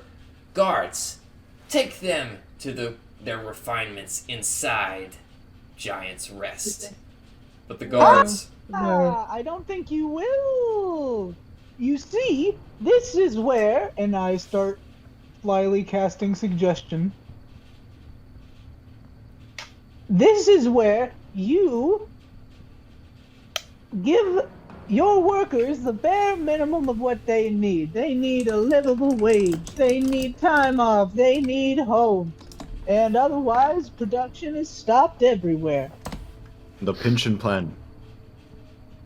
As the guards look about, they say, No, I don't think we will, Your Grace. the king, seeing that he is not only outnumbered by the adventurers, but by the Gadgeteers and his own guardsmen who don't believe him, looks up and says, Fine. I agree to the demands. Very One more thing. Dental. Hold your All of tongue. my gnomes. You have gone far enough, and I will not be told by a son of the mountain how we ought to conduct our business. You've made your point, It was worth a shot. but we're keeping the gold. I will tell them I tried. Wait, You guys will no. tell them I tried. You wanted your problem solved, we solved your problem, you still owe us. Absolutely not. I break my No! hands. As a part of the spell, I think you do. Pay up. with the suggestion, he did succumb to it and agreed to the demands that you specified when casting the spell. There was nothing That's included fair. about the gold. Yeah. No, no. No? No, That's not Listen, really how I that don't wanna works. be- You can't double suggest. I don't You know want to what, be my too friends? forward. It's a good day we're having. I think might as well just get along with it. This tall Yeah. one is much wiser than you all give him credit for. Now, tall ones, if you'll excuse me, I have a journey to embark upon. Where are you going? You were gonna, officially give in to the demands before you leave? Yeah, he we has really to should do see that. this through. Well, no, In writing, magically. If I'm not getting paid, I gotta see this get this. My word is my bond. And I will let you guys know, for the next 8 hours, he is magically compelled to do this. Not to mention, he gave his word in front of a bunch of people. Hey, but he's about to get on a ship. I don't want him just sailing off and it wearing off and him changing his mind. Of course. No, but he's not. literally leaving right now. The Captain time it dies takes to like pass the bills and like do all this stuff, like there's a lot of paperwork involved. It takes a long time. She is correct, and after all, that's not why I'm king. Captain Corncob, instruct Scribe Fipple pitch on my orders. See to it that the Wavy Navy's orders are followed to a T. Ow. As you guys watch, he looks down at the Gadgeteers who avert their eye contact, and he begins levitating up to the airship. As a tarp on the airship is loosened, you can see the name of it. The Galley-Grim Express. As he boards the Galley-Grim, and it begins leisurely taking off, the geodes on the side illuminating sharply. Someone smashes a bottle of Parizzi Desjardins at the back, and as it dribbles down the poop deck, the ship begins to leer out. Captain Corncob walks up to all of you now. Well, I wouldn't have thought that such a mighty day would occur upon your arrival, but I guess I owe you some thanks, adventurers. Oh, You well, are welcome. You know Wait, are you supportive of the strike? Oh, indeed. My cousin is Sibo Sparkbolt. I don't know if you know who he is. We became very friendly with him. We agreed that we wouldn't kill you if we came to Plan B. He Well, told us exactly how many people we could kill. I'm glad to hear that. 5 people. Is this some type of joke? Aye, joke. We don't even know anymore. It's like meta irony. Oh, yes. It's only a joke if Plan A doesn't work. and it looks like Plan A worked, so it is a joke. Yeah. You're welcome. Oh, We're good. I see. And honestly, gods, Very good one. you gods made an excellent decision on not bringing this to blows because just earlier, I think today, we blew up a boat full of ghosts. So we're pretty cool and capable. I'm high on adrenaline. I could do anything right now. That is very... Yes, isn't there some impressive. stuff we needed to get done in around town? Alistair, don't you have something to deliver? I do. All right. Well, should we get going? Alright. We should gonna... definitely tell. Can we deliver the news though? Can we tell all the gnomes about how their strike was incredibly short-lived and incredibly successful? I definitely think that we should. Alright. As you guys return to the Undercroft to take the portal back, Erlond, we come to you. As you are standing before Veridin again, he looks about, and as the guards return, they do say to him, Mighty Thane, there is someone here to see you. Not now. Send them to my private quarters, and I will talk to them later.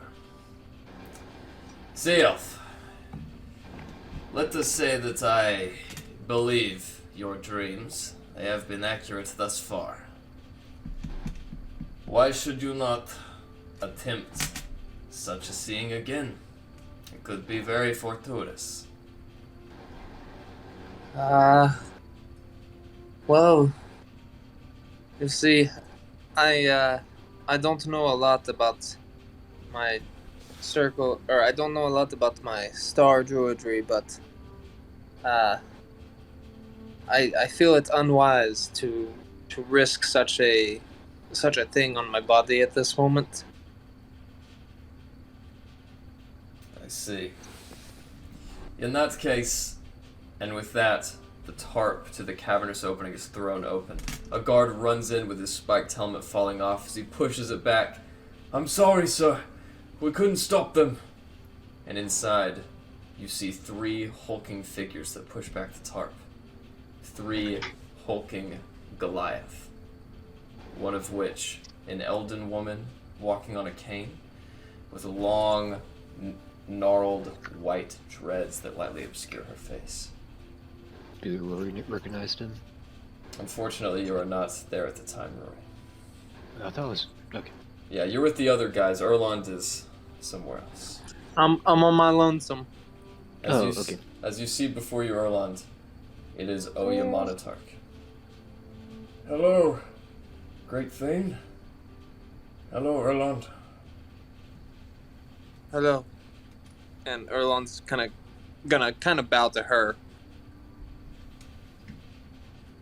What reason do you have for disturbing my court? How do you know them, Sea Elf? She raised me. You see his posture change as he relaxes into his chair.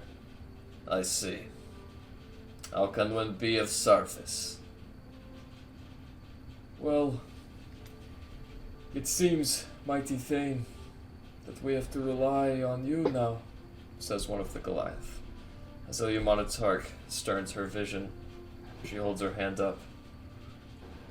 You see, the sea elves of the Tiger tribe have destroyed our fertile home. We have been forced to vacate north, And if you would allow us to, we would much prefer to seek quarters amongst the dwarfs.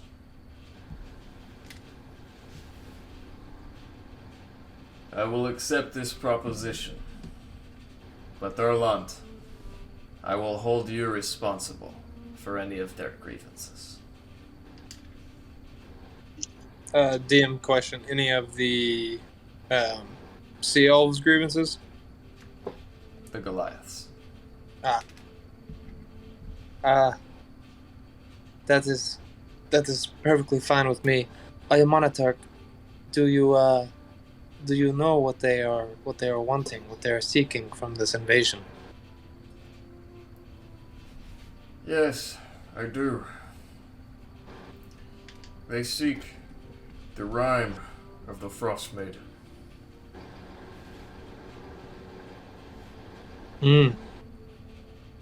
I see.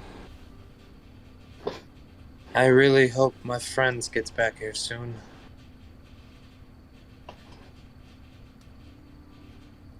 With that, the rest of you find your way to the Undercroft and to Sibo Sparkbolt busying himself in his laboratory.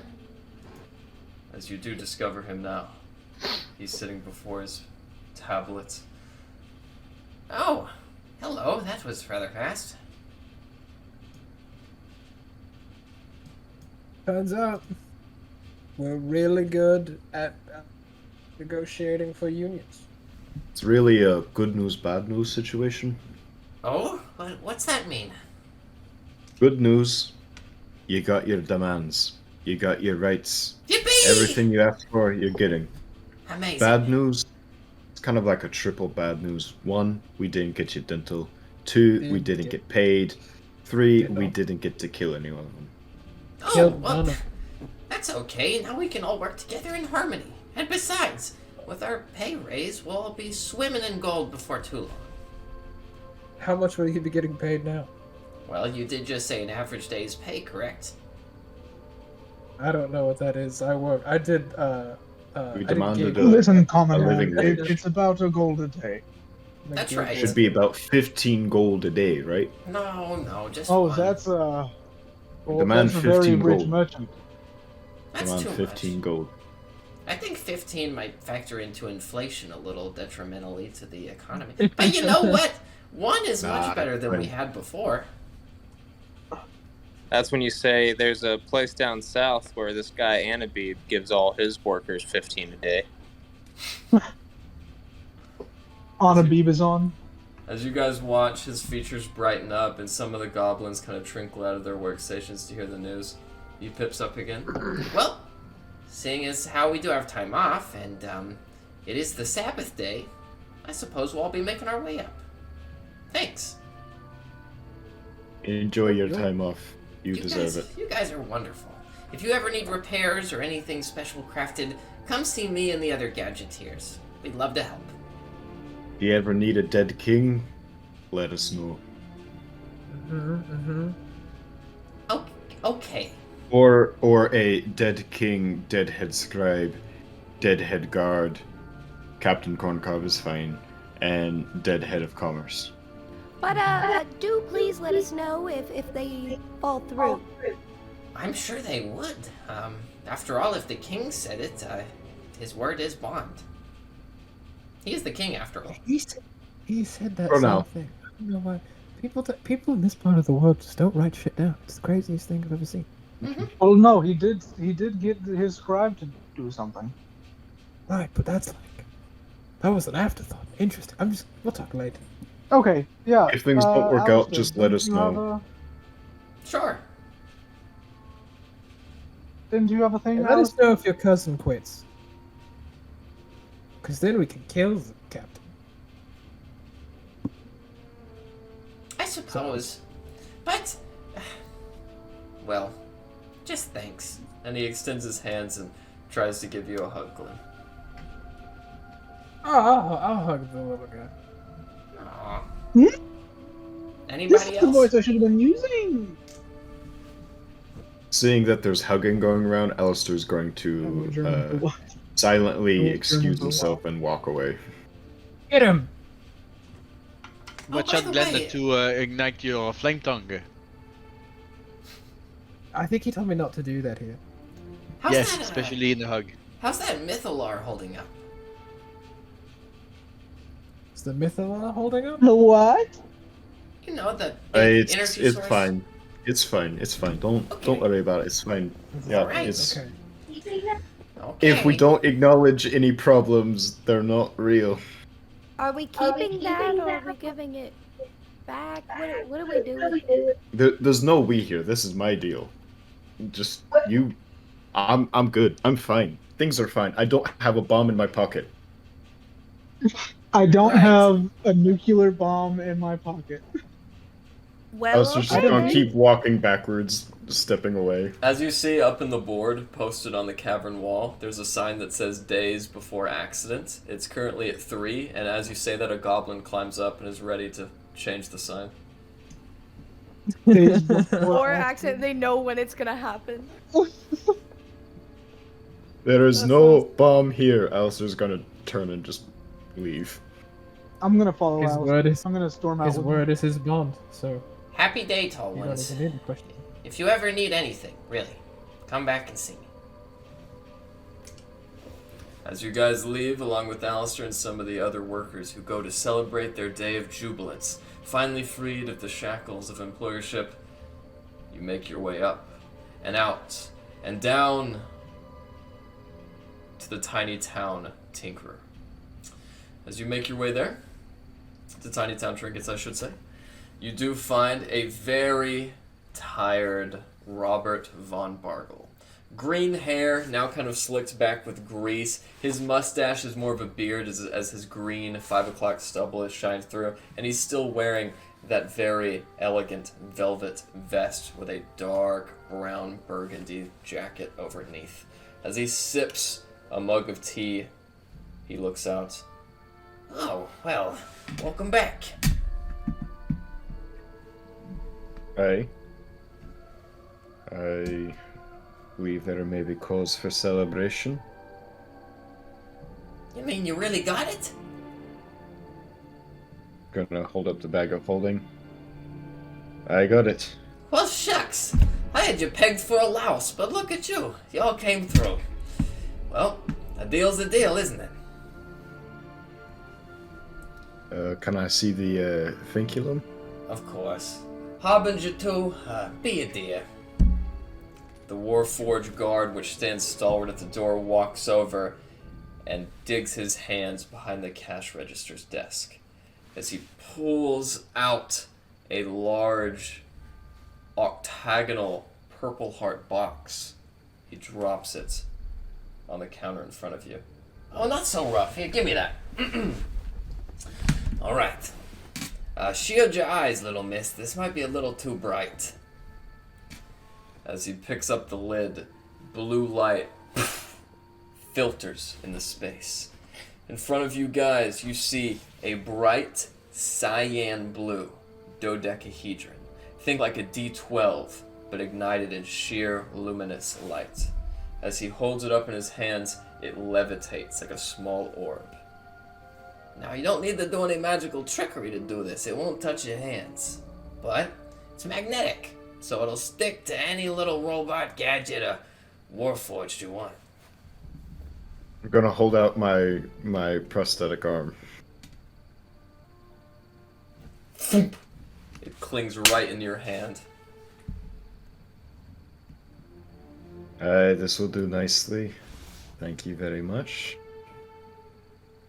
I'm gonna scrape it off into bag of holding number 2.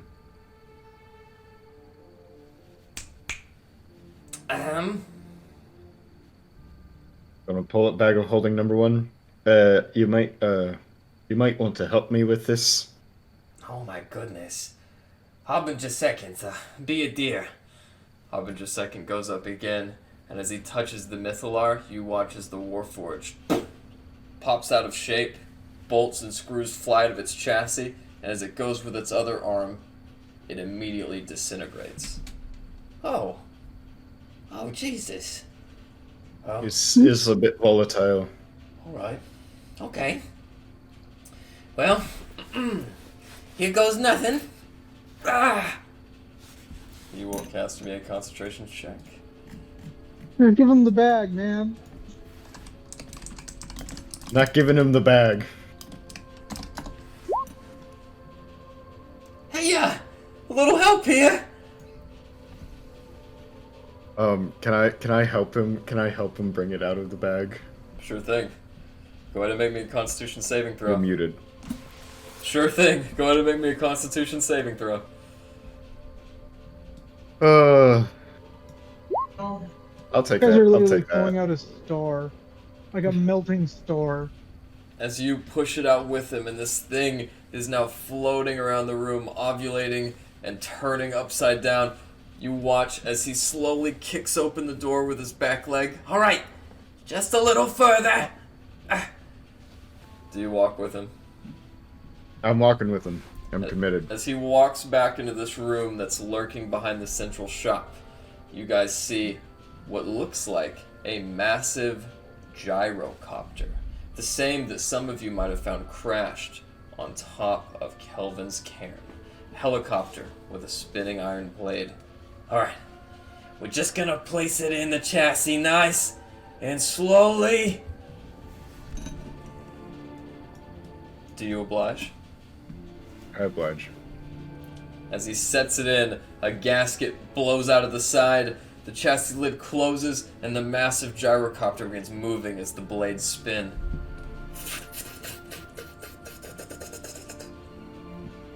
Well, thank you guys so much. This has been, well, a long day's work. If I were to check my first bag of holding, is there anything left in it? You find your gold pieces and one illithid skull. Please tell me it's the one with the gold tooth. As you pick it up and inspect it, you see that it is. Oh, thank God. Oh, thank God. Alright, so, All of your limbs gone. I just, I want everyone to know that this is 4 pages here.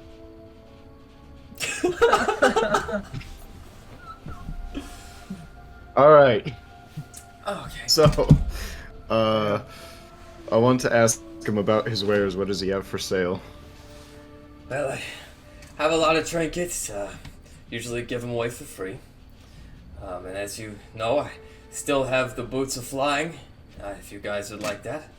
I got a necklace of tinkering, which acts like a luck stone. You guys might have came in one of those. I like to use it whenever I'm building something new. Healing potions, fire resistance potions. Hold on. The healing potions. What do you got in that department? I got everything, you know, basic, superior, greater, lesser, whatever you like. Right. How much will? Let me check. How much will 5 platinum get me? Oh, 5 plat, huh? Well, let me think. Carry the 1. That's 50 gold. Jeez. Well, 5 platinum. I mean, it's really just a common healing potion. All right. How about 10 platinum? What can you get me for 10 platinum? Then I could give you a potion of greater healing, my friend. I'll take it. All right. I'll be doing business with you. And just for the rest of you, I know you're eager-eyed. I've also got an alchemy jug, a decanter of endless water, a dread helm, a wand of secrets, and of course we talked about the winged boots. That necklace, would that take a slot, attunement? Let me look that up real quick. No, it would not. How much for that necklace there? Oh, you like that? I think it would go great with your eyes. Yeah, that's 200 gold. Ooh, think about it. You go to the rest of them, and I'll be thinking about that. Sure thing. And that's with an employee's discount. That wand of secrets. What is that? Sorry, fella. You look like one of the grease jockeys. I don't really think you can afford it. What does it do? To be honest, I haven't poked around with it much. It's very secretive. How much? I know. It's got 3 charges. You know what? I'll just tell you. 500 gold.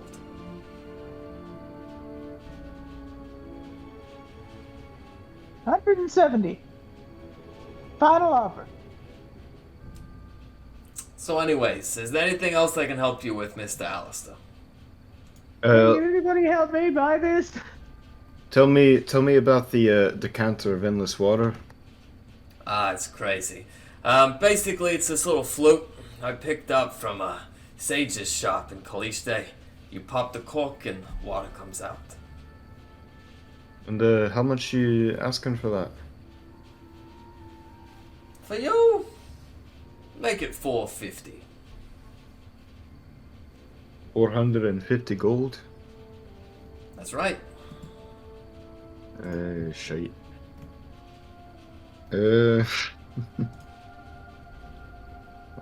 Even for the guy that got you the Mythalar, Listen, prices are crazy. you're speaking of the guy that got you the Finculum. I don't know what you're talking about. As it's still stuck to his palm. No, I scraped it off in a bag of holding. It's like when you have something stuck on your shoe, you like drag it against the edge, you know? Alright, listen. I need material. 100 gold for material. What kind of material?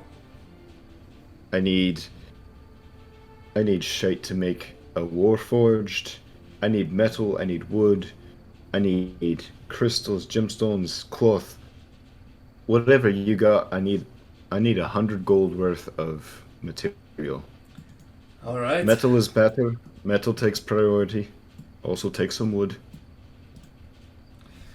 I can give you 40 pounds of bronze, 20 pounds of steel, or 10 pounds of each, and 30 stacks of lumber. I'll take 10 pounds of each and 30 stacks of lumber. You got it. I'll have Hobbage a second. I mean, I'll get it ready for you. So, Kimberlu, what do you need money for? Oh, well, you know, that wand of secrets sounded pretty cool, but I don't wanna step on any toes. How much of a loan do you need to get it? Well, he said it was 500, and I've got, 150. I have 100 I could spare for a moment. No, that's fine. I can't. We don't even know what it does. We don't even know if it's worth it. Okay. A wand of secrets detects secret things. If someone does or says something that they have actually disclosed in their mind as a secret, or placed a trap which they intend to fool you with, you can use a charge to discover what that secret is. So for instance, he takes it up and spins it around. Make a wisdom saving throw, Grimble. Oh no. Oh, please fail. Eee. He is just a big old secret. Nah, this can't be right. Are you a changeling? It's broken. You should give it to him at a discount price. Yes, broken wand of secrets. What are you talking about, broken? It's spot on. You know what, let me try it again. As he spins it around, it zaps a blue line into the sky. Erlond, go ahead and make me a constitution saving throw. What? Holy No way shit. around. What balls? What just what? What? Roll me a constitution saving throw, please. As the lightning cracks into this space, Elrond appears. Ah! What? Oh, my Wait, body. wait. Is it astral Erlon or physical Erlon? It is astral Elrond. Yeah. Yo, my mental cannot handle this. What is going on? I'm sorry. Obviously, I need to tweak a few things. Who are you? I was just back there, and now I'm back here, and oh my gosh, it's back and forth. It's killing It's me. broke. Give it to him for 200 Uh, and we'll fix it ourselves. What did you guys do? What was that? Oh, don't worry about it, Erlon. I'm curious. Did you guys know about this dude? He's a buddy. Yes, he's a friend. He's the Never best. seen him. Okay. Never seen him. Okay. Yeah, it's on the fritz. 300 and you got a deal. May I? Okay, who wants to pitch in? May I I'll see pitch it? Back in in the if you future. throw in the necklace. I'll also throw in. Erlon is An asking extra if he can 100 see it myself. before the buy. What was that, Erlon? Can I see it before anybody purchases it? I'm just curious about this. Yeah, you can, but Conjures a mystical being. Can I see that? be careful. It's only got one more charge, and I don't want you to spawn a fucking Wastrolith or something. Okay. Just Erlon be careful.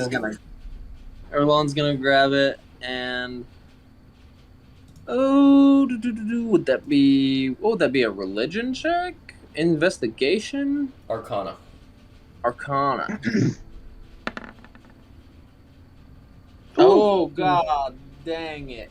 Erlond, Bipolar much? you know this to be a wand of fireballs. It is an extremely destructive weapon, and you are trembling with fear as you hold it. Yeah, How much I is don't this want one? that. I'm gonna hand it back. How much is the wand of fireballs? He said 300. I'll put down 150 for it. And I put down 15 platinum.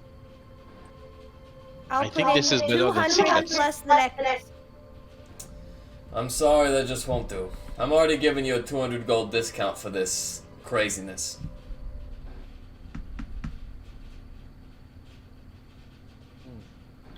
It's up to you. Okay, I could Larry. loan you the money. Either way. Just put it in another 50. With your 200 because you wanted to get the I necklace. do. So get the necklace.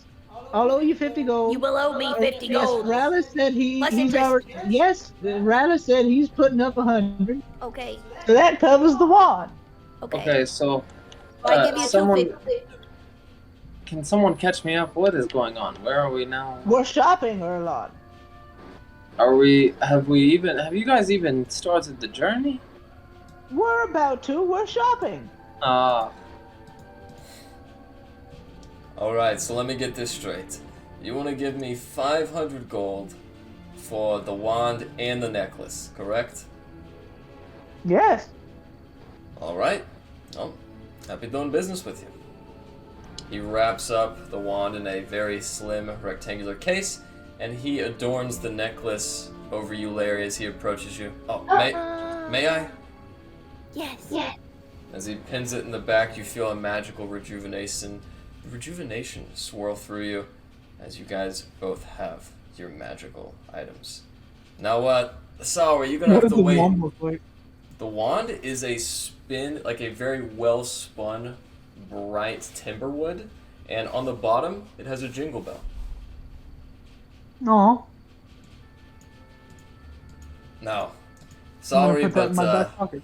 that wand is only gonna have another use until tomorrow. I blew 2 of the charges during the demonstration. So I Oh, will that's put a fine. note in You my wouldn't bag. happen to have anything hidden around here, would you?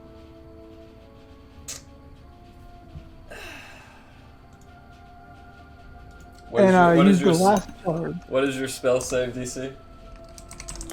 I believe it is 16. Nope. Bitch. You're muted, Am I buddy. cutting wisdom? He says nope.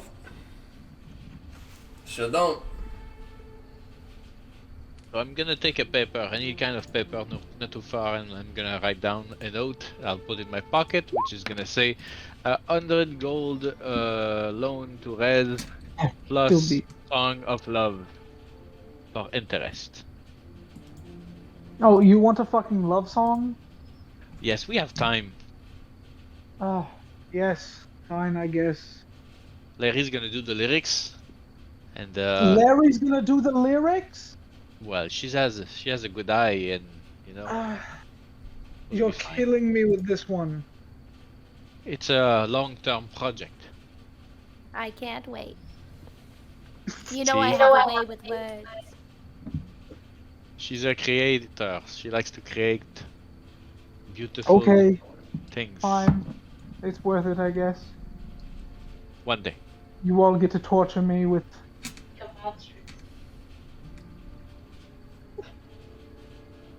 Let's go. Let's go get this guy's spirit back in his body. As Robert von Bargel waves you goodbye, you step out into the snow. You look up, and you see a disturbance in the rime. Something dips down below before swooping up, and you see almost a torrential tornado of wind that sucks the purple and green hues up. As you guys look around, you notice that the stable in the southeast corner is the Flying Arabella. Let's hop on.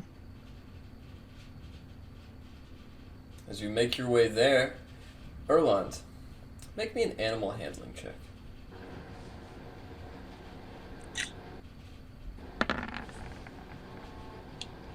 You notice something's off about the griffins today. You don't know if it's that they've not been well fed or that something's been going on while you've been absent, but they just seem to be a little strange and greet you with a different familiarity. I will cast Speak with Animals. What's the matter, guys? Yeah, you know, just not feeling it today. Are you okay? Are you being fed? Yeah, there's just something weird going on in the skies. In the skies, huh? Yeah, I mean, it is my home. I'm not really against flying, but I just don't feel very good. Okay. Good to know. I appreciate it. Let me let everybody know. I'm gonna relay the information to the group about the skies. What's up with the skies? Yeah, that's I don't know. I almost wonder if they can sense like a dragon, or if they can sense the Frostmaiden. Everything, like, the sky looks fine. There's no problems visibly.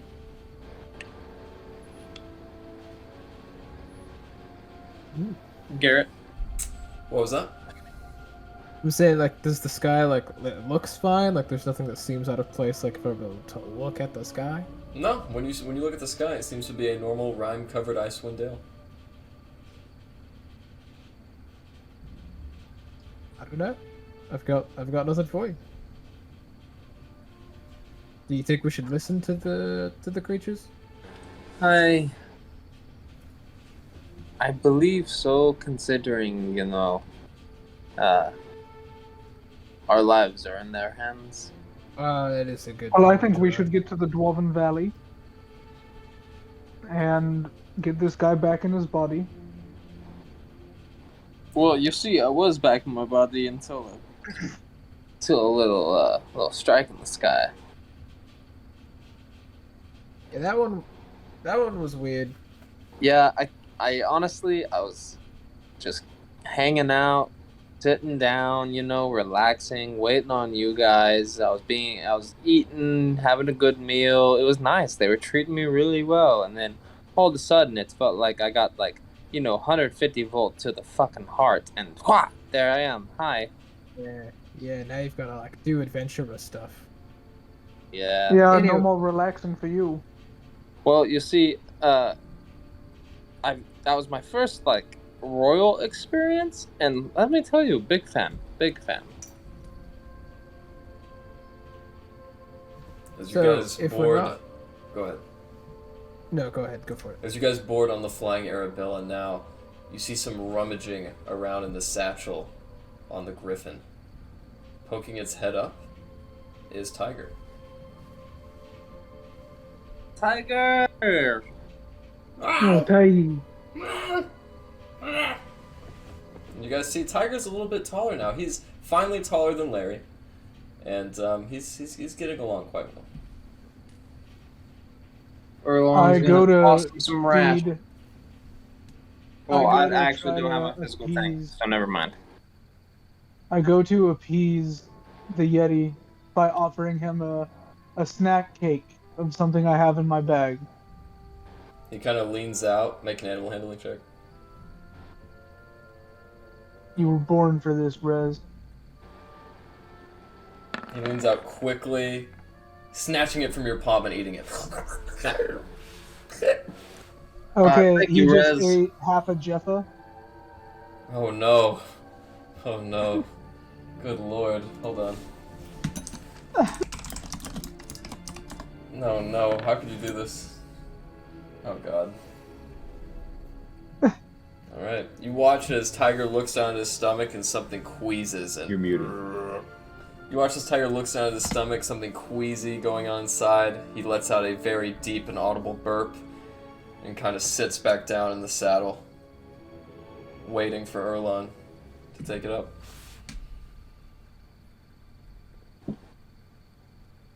Waiting for Erlon to what? Waiting for you to give the command to send the griffins flying. Ah, yes. Let's go, guys. I know we're not feeling it today, but we're all in this together, so we can do it. As you steer the wagon free and you guys begin climbing once again, would you like to take the flight above the rime or stay under? Take the. I'm pretty fond of above them, usually. Above does sound nice.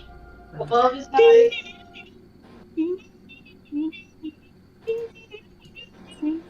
I think it's gonna be above then, huh? Yep. As you begin soaring over the rime, I need everyone, over the course of about an hour of leisurely flying, to make me a perception check.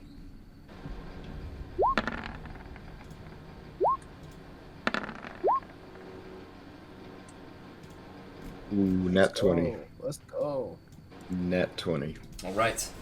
Alistair, as you are ever attentive at what would be the helm of this flying wagon if such a thing existed, you look down and your eyes dart to the exact point as air breaks free from the Dale lands.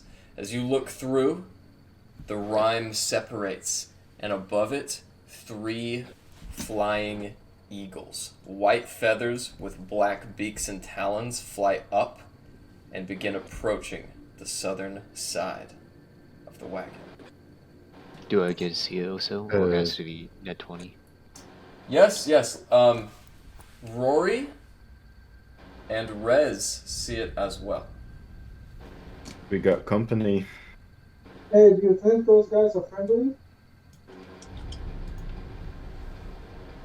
Rory wants Oh. fried chicken for dinner. Oh, thank you, Rory. How often do we find friends, especially flying through the air? I don't know. I'm just trying to be optimistic, okay? I said earlier we should try to make more friends, so... Maybe we can be friends with these giant eagles. You know what, Glenn? How about you go first and you try and be friends with them? Hop right off, land on their Glenn, you back, take be their friends. Good idea, Hans. I'll wait till they're closer. No, hop up now. You scared. As they begin approaching, they are approximately 100 feet off of the hindquarters and are gaining. Would you guys like to do anything? Do they look threatening? Do they look like they're here to fuck us up? Do they look like they're hunting? Or do they just look like they're trying to catch up to us? Or... And I discern their intent from my nat 20. It's basically impossible to discern the intent of an animal. However, they just seem to be flying. No real intent in their eyes. What if we leave them alone? What happens? Wouldn't it be crazy? What if they fly right past us, we never see them again? We'll feel like such assholes for even wanting That's to. what I'm saying. I think they're just birds. Alright, might just just be stand birds. at the ready. Just stand at the ready. Rory, you spot 3 more eagles heading from the north. More birds. Well, Wait, so this group of eagles is flying at the other group of eagles? I couldn't hear what Eric said, but Rory wants fried chicken for dinner. And then Alistair, Rory, and Rez, you see a 7th eagle approach from the southeast. And then from due west, an 8th. As they break free, they are gaining and approaching the same altitude you are flying at. We're a part of the migration. We're a part of the We're migration. just now. going with it. As you guys continue sailing through the air with these birds, you do so with anxiety and trepidation for another hour. That's not their names. It's about 20 minutes. You're about 20 to 30 minutes away from the Dwarven Valley. What would Erlond and Alistair like to do at the helm of this mighty flying vessel? And I'm prepared to begin landing. Alright. Yeah. I will also guide the griffins down to land. As you Landing guys, procedure. Let's go. as you guys begin landing now, as soon as you break through the rime, you see a procession of 36 humans. This huge group are marching up to the Dwarven Valley as we speak. As you guys land, I need Alistair to make me a tinkering check, and I need Erlon to make me an animal handling check. Alright, Roger, tinkering Dodger. check. Intelligence plus proficiency. So here we go. That's Very going nice. to be +3, so that's a 23. Combined, you guys make literally your most competent landing yet. Still, the rugged skiff off the side, that large sled-like handle does kind of skip on the bottom. It's not perfectly smooth, but it's as best as you can do considering. And as those eagles land next to you guys, they disappear over the hill. And you guys stand now, watching that group of humans gaining on them. As they do so, We think humans are friends, or... They're not birds. So, this is different. Also, what would they be doing here, in the Dwarven Valley? Taking refuge. Potentially. Did we send Shall them we here? find out? Did we do this? Did we send anyone to the Dwarven Valley recently? did not. There have been rumors of many people seeking refuge, however. As you guys stand there in the cart for a while, checking the griffins, making sure they're okay, these humans walk up to the east side of the wagon. One of them takes off his hood. Bald, dark skin, a very familiar goatee steeped with a little bit more gray, as he looks about all of you. Well, Deputy Hopple, you've been off your post for quite some time. Indeed. Good to see you all again, my friends. It is Markham Southwell. It was good to see you, Speaker Southwell. Yes, I thought the worst. The Dalelands are growing colder by the day, it seems. Yes, it has been complicated for us in our journeys the past few days. Indeed. We have come here as well, seeking refuge from the great Thane Varadin. You may know of him.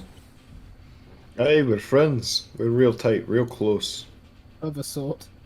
It's We were been... actually just about to go talk to him. Best friends. We made the decision, the Speaker's Council, to vacate Bryn Shander after sightings of the dragon. I can tell you that there's very few places as safe as here. right now. So if you'd like, you could maybe come with See, us. I Probably guarantee your refuge. Yes. Probably. Hey, I told I, you guys it was the dragons. which dragon are you running from? Oh, well, there was sightings of a very fearsome red ancient dragon not too long ago. Oh, that doesn't sound too pleasant. Not at all. Speaker Trovis is just behind me, and as he kind of looks past the wagon, oh, are these more friends of yours? Aye, Wavy Navy is the collective name. Oh, yeah, yes, good. I'm very familiar with your startup here. I mean, those folk behind you. No, we were kind of wondering what they were doing here. We're not sure. As you guys turn around, you see approaching from the west a procession of 8 frost druids, wearing different furs, these very thin goggles which seem to block out their eyes almost with slits through the bone, and these very warm, frosted tiger pelts that adorn their head and shoulders. Well, Oh, I don't know these guys. it has been a long time, Erlond. As you look, Erlond, you can see the archdruid that you all met at the Elven Shrine some 2 months ago. Hi. What are you doing here? Just receiving some lost property. Tell me, and don't play daft, do you have the rhyme with you?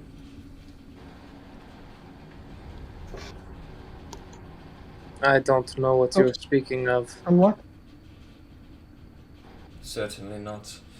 The Goliaths said the same thing when we sent their bosom tails scurried and running hide barren from their swampy locale. Tell me, shall we do the same here, or will you be forthcoming? Erlond is probably going to be doing something real stupid here, but sorry guys.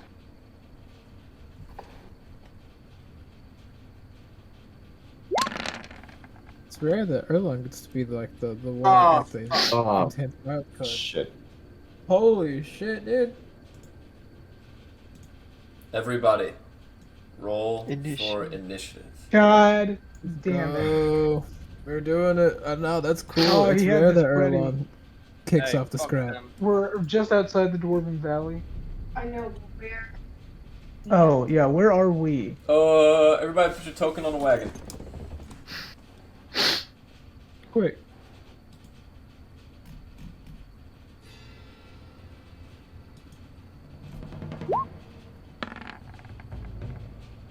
Ow. Great initiative.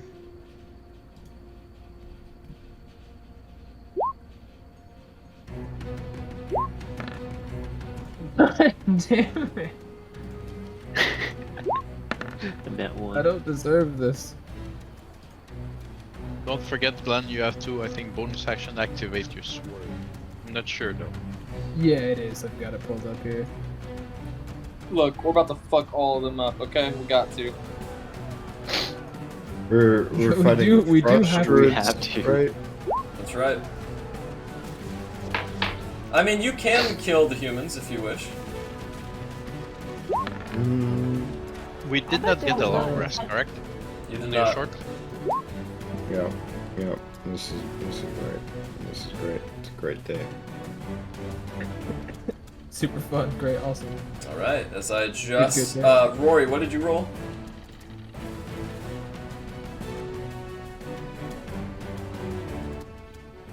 Gasper, what did you roll? I did roll 11. Okay, just making sure. All right. Well, at the top of the chart is Alistair. What would you like to do, Alistair? So we're for sure fighting the frost druids, right? It seems like Erlond has decided that. So Look, I'm just doing what Erlond would do. No, it was a brilliant play. I was just answering his question. All I right, really Seems wouldn't that want to Elrond hit. has started combat. Take it up with him. I guess I'm backing up Erlon. I guess. So first thing I'm going to do is I'm going to shoot my gun Dragon's Breath. It's my All right. Firebolt.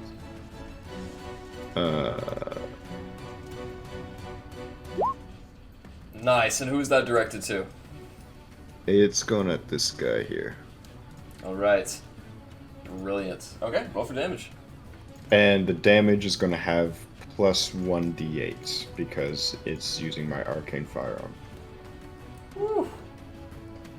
Go ahead with it. So I'm going to roll damage real quick. That'll come through.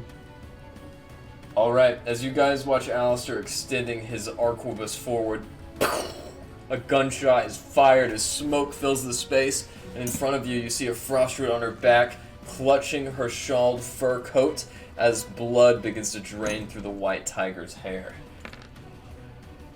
And that's plus another 7. All right.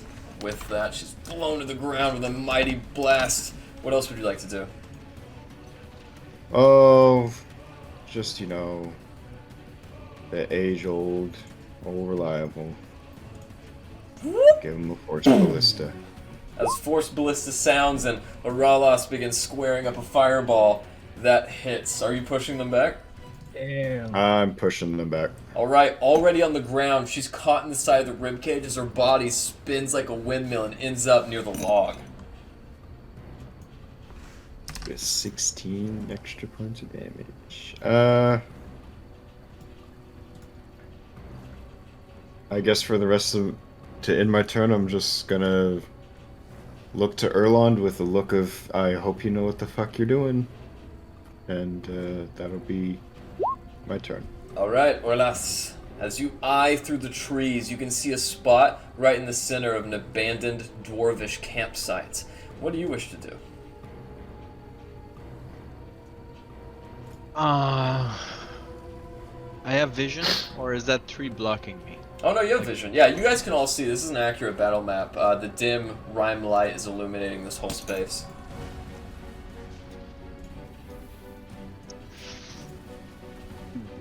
Okay. I'm going to bonus action Blade Song. I'm gonna stand up and kind of jump a bit here, a bit away, still on the cart, ready to jump off if need be. And I'm gonna hold a fireball. I'm not gonna shoot it right away. Why not? I'm gonna hold it. I'm gonna scream. If anybody of you in the camp moves or attacks, it's gonna burn. And if they cast, if they move, attack, do anything aside waiting or talking, the fireball goes. Good to know. Does that end your turn? It is. Alright, up next is the Frost Druid's turn. This one is just gonna kind of giggle. You are a cute one. And she is going to crouch over. Hunched in a bestial form, you watch as her arms are violently pushed back behind her shoulder blades. Her skin turns white and pale, and her hair bursts out in a tuft of feathers. As this Frost Druid turns into a giant eagle. She's going to leap off. You motherfuckers. And as she does so... Can I shoot as she transforms? Since I'm holding it? Would I That, be allowed to? unfortunately, that does not set off your hold. You said if anyone in the circle moves or does anything, the fireball will go off. Well, she just moved. She's not in the circle. Was she not? No, Was she she should not this like go right here. This go right here. Oh, okay. Yeah, yeah, yeah. Sorry. No, you're fine. I should have made that more clear. As she climbs up, she is going to attempt to grab Erwin. Larry, make a strength saving throw for Erwin, please.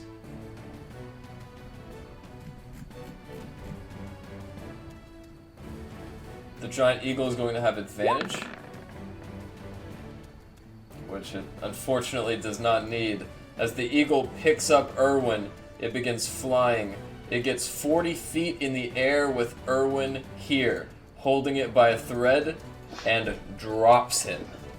As it drops Erwin from that mighty height, you all hear a victorious "Ah!" And Erwin is going to take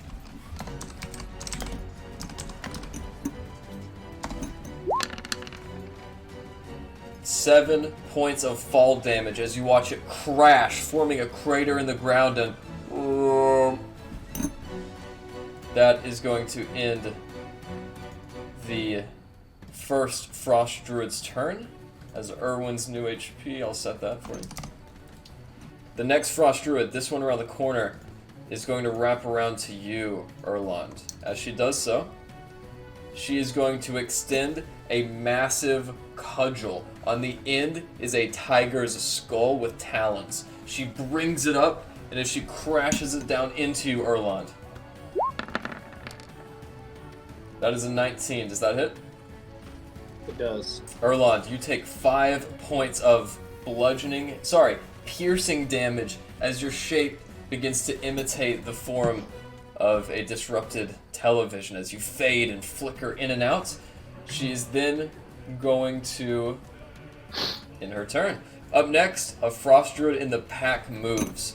Uralas, this is going to trigger your fireball. Go ahead. So, dex save everybody, 27 damage. They gotta make DC 15 dex. Alright, go ahead. I rolled it just a few squares up. Oh, you did? Oh, the damage is 27. Okay, thank you for that. Yeah, so half if make. Alright. So 3 of them last 3 made it. survive, and 2 fail. So So, they take 13 or 27. alright. The one on the ground definitely fails. The one in the middle does as well. And the other 3 in the center succeed. With that, they're going to take their damages. And let's see, what the fuck is half of 27? Lord, 13? 13, yeah. Boom. Alright, with that, this one is going to do the same as she turns into a giant eagle herself.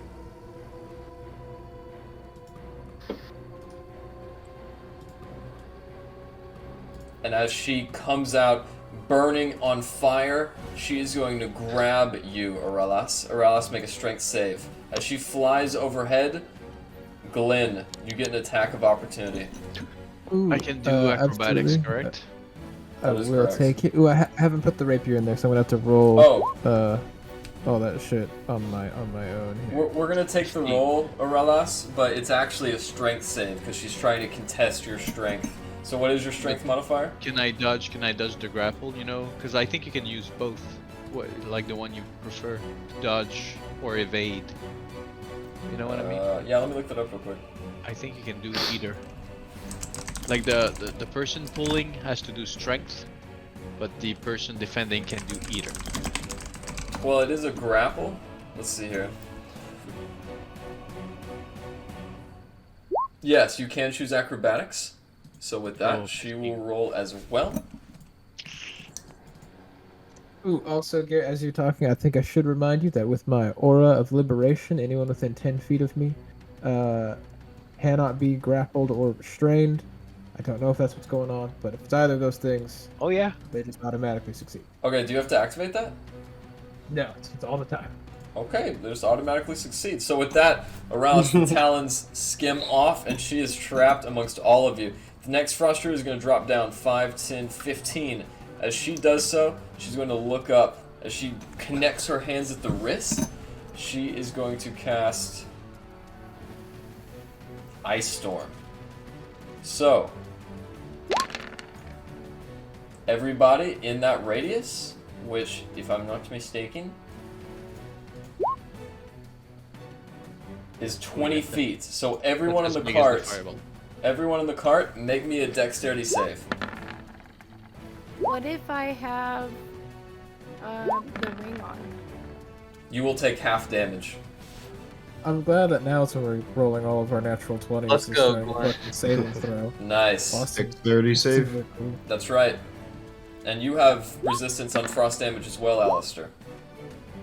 Wow. Alistair. I would also like to point something out for you, dear DM. Because I'm wearing my crag cap fur embroidered coat, since I survived the saving throw, the spell that was targeted, the spell has no effect and instead targets the caster. So I believe... One spell per day, you already used it today. One spell per day? That's right. What? On one saving throw to survive a spell per day. God damn it. Nice try though. So, with 19 damage, Larry, you actually only take 10 damage. Aurilas, you take the full 19. Alistair, you take 10, which is halved to 5. Glenn, you take 10, which is halved to 5. And Elrond, you only take 10. Gasper, you take 10 as well. Sure. Alright, as that frost goes out and does damage to everyone who I specified, the next frost druid is going to come out as well. I need to adjust her health as well.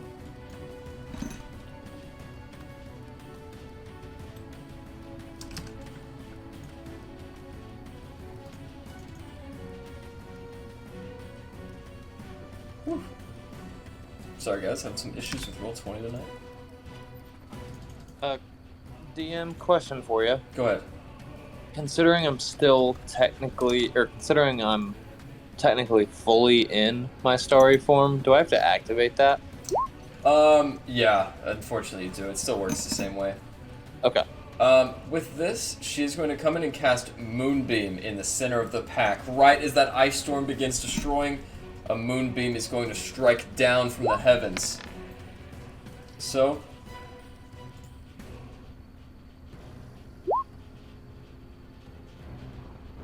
Alright, Elrond. You, Larry, and Glenn, please make a Constitution saving throw, please.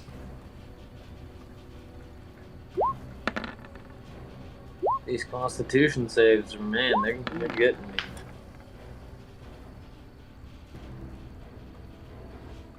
Alright.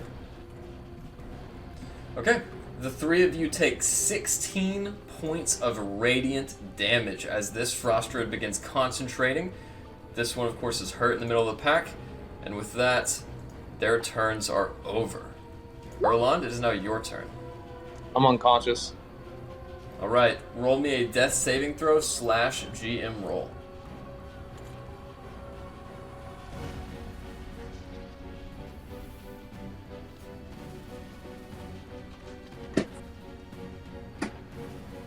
/GM roll. Yep, just /GM roll. One word or two? /GM roll space D20.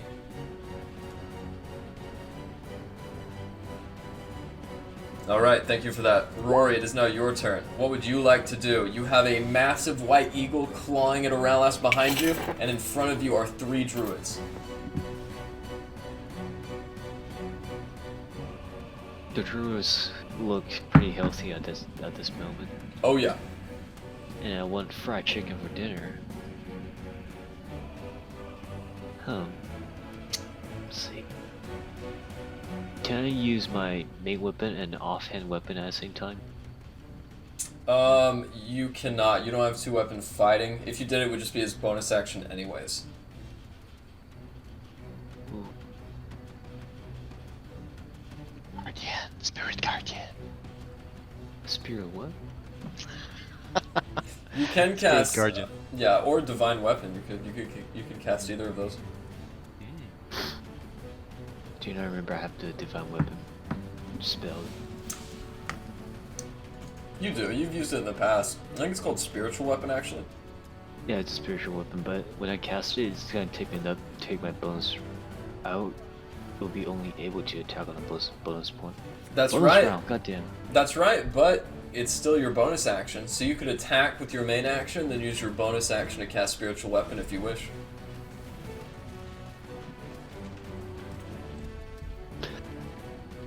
Right, I'll do that. I'll swing my warhammer, aiming at this druid's head. Okay.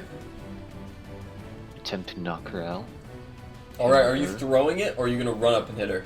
I'm gonna run up to her and try and smash her in the face. Alright, that hits. Roll, or actually move your token up to where you want her to be.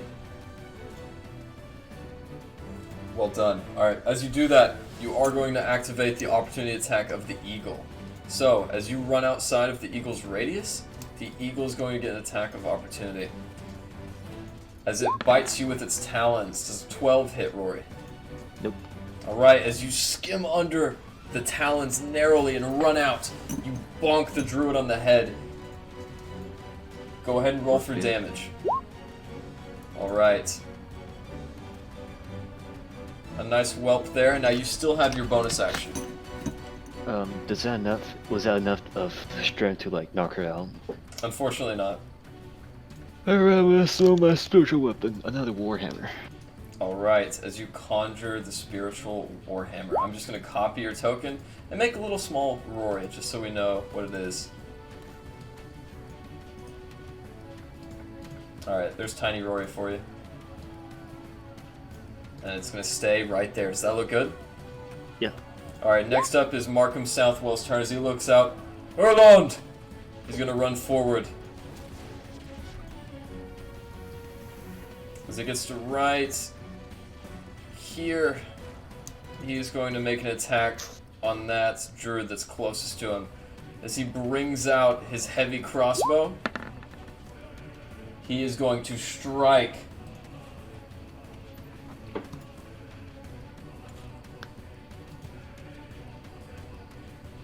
By the way, Rory could make her attack with the weapon upon casting it.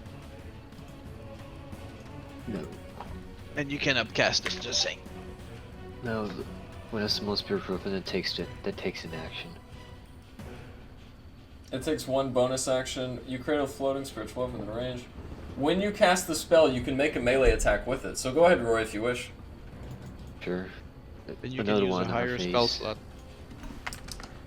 Alright, it's going to add your spell casting modifier to the damage as well. So yeah, just go ahead and roll another attack. Alright, unfortunately that does not hit. What is your spell casting modifier, Rory? Level 2.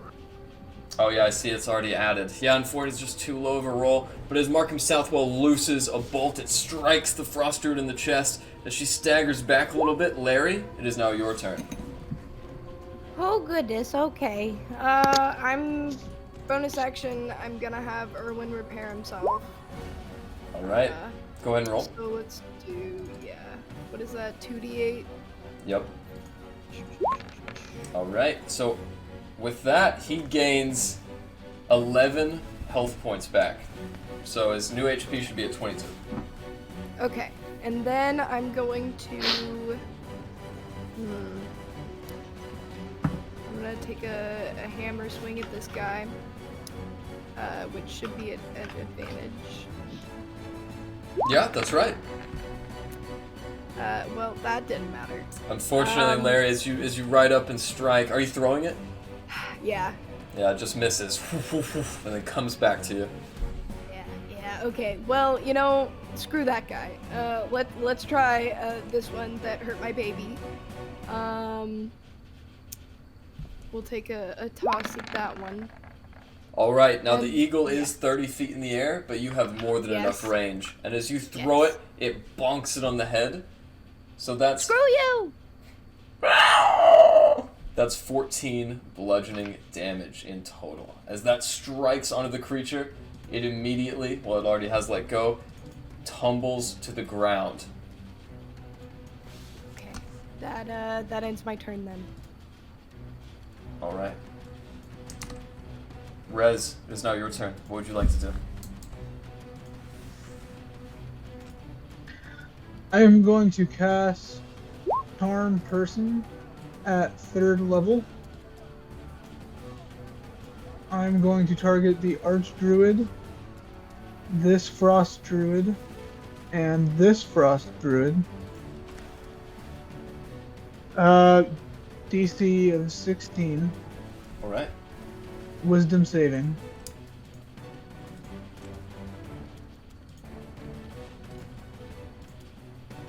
You're not targeting the Archdruid, correct? I am. Okay, you are.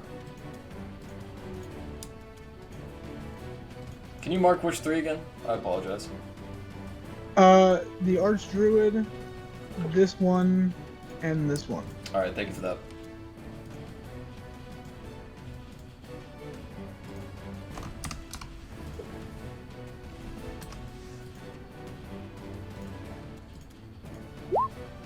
Alright, with that, they all fail. And I'm going to say, everybody, calm down. You have gotten revenge on what has happened to you. Let us pass, and we will be on our way.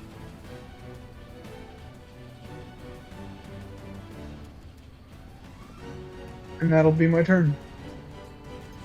Okay. As the three of them kind of relax and look up at Rez with the eyes of a friend. Is that in your turn? Like you said? Mm-hmm. Alright.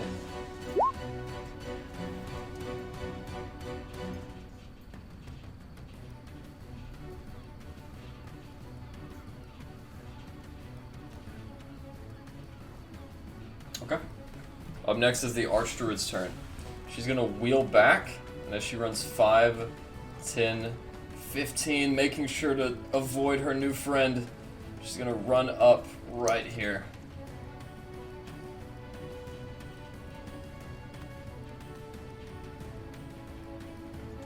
As she does so, she's gonna eye down at you, Aurelas. This is for my whelplings. Ah! And as a bright bolt of sun extends from her hand, go ahead and make me a Constitution save, Aurelas. I will counterspell it.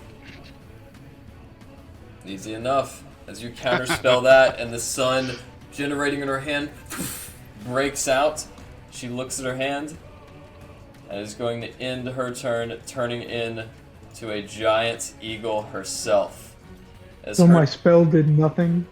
charmed person, the charmed creature regards you as a friendly acquaintance. It worked. It's different than message, right? Glenn, it is now your turn. Okay. Bonus action. I will make my sword be on fire.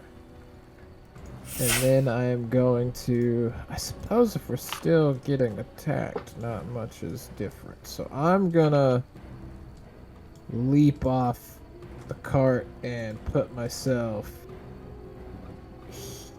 here. Move over there. And then I'm going to make 2 attacks at this Frost Druid with my rapier, with the flame thing going. So let me do that. There's 1. Not great. Will you get advantage if he was here against Larry's flanking? Oh, probably, but I didn't do that, I suppose. That's okay. I think the first, well, you're not quite there, but you have enough movement, right? Yeah. I'll give it to you just this once. Okay, sweet. Alright, so the first one, as you extend out and give a quick stab, it inserts the blade right into the rib cage of the Frost Druid that hops back. Go ahead and roll. Oh, whoops. Ow! 9 more damage for you. Alright, with 15 damage, the Druid acts stunned as the wound immediately cauterizes. What are you, some type of demon? Just a sailor. With that, successful And hit. I don't think I have anything to do as a bonus action now. Wait, no, I already used my bonus action, didn't I? Then that's my turn. Alright. DM? With that, it is now your turn, Alistair. Go ahead. Would our sexy griffins take a snap at this one dude? No. No, okay. They're chill. They're well-behaved creatures. Yeah, they're chill. Okay. So, Have you not heard them talk to me? They sound like 70s stoners. They sound, that's what you think he's doing? Christopher Token. What would you like to do, Alistair? Did the Archdruid turn into a giant eagle as well? Yes. Okay.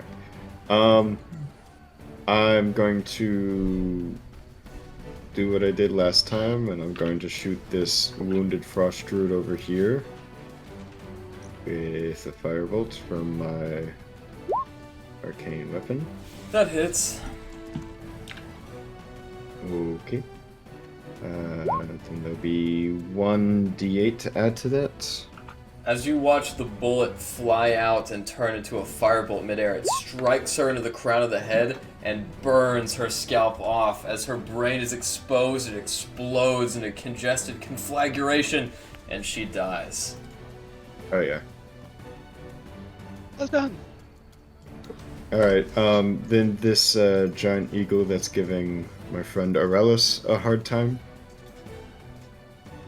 is going to receive the tried and true Horse Ballista. As you hit the eagle, it loses enough health and reverts all the way back to its frost druid form. Quick question. Go ahead. Since it pushes 5 feet, could I push them 5 feet more up in the air? Sure, that one was just flying, but since it's reverted, it's turned into a human. So do you want to blow the human 5 feet off the wagon? Yeah. Okay. Fuck it, why Yeah, not? she falls 5 feet off the wagon and takes an extra 6 damage. Carried over. And, from the rest. that is my turn. Rolas, what would you Yeah, like let's to do well. Rolas is gonna somehow bleeding. Gonna start casting a mirror image spell as his action, and that's all I can do. I could take a run though. The lady is still on the ground, correct? I mean, I'm not a lady, but the Archie Druidy. The Archdruid was never on the ground. She just turned into a giant eagle. Oh, she is flying at the moment. Oh, the giant eagle's on the ground, yes.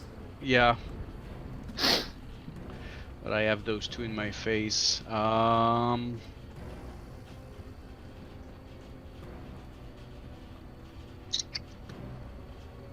Yeah, I got nothing else I can do. These So these two are prone, by the way. Yeah, I'll stay put. So there's 4 of me total, and I'm holding. Yeah, that's all I got. All right. Up next is the Frost Druid's turn. She's going to get up, and unfortunately, because she cannot turn in, she is going to cast Ice Storm as well. So.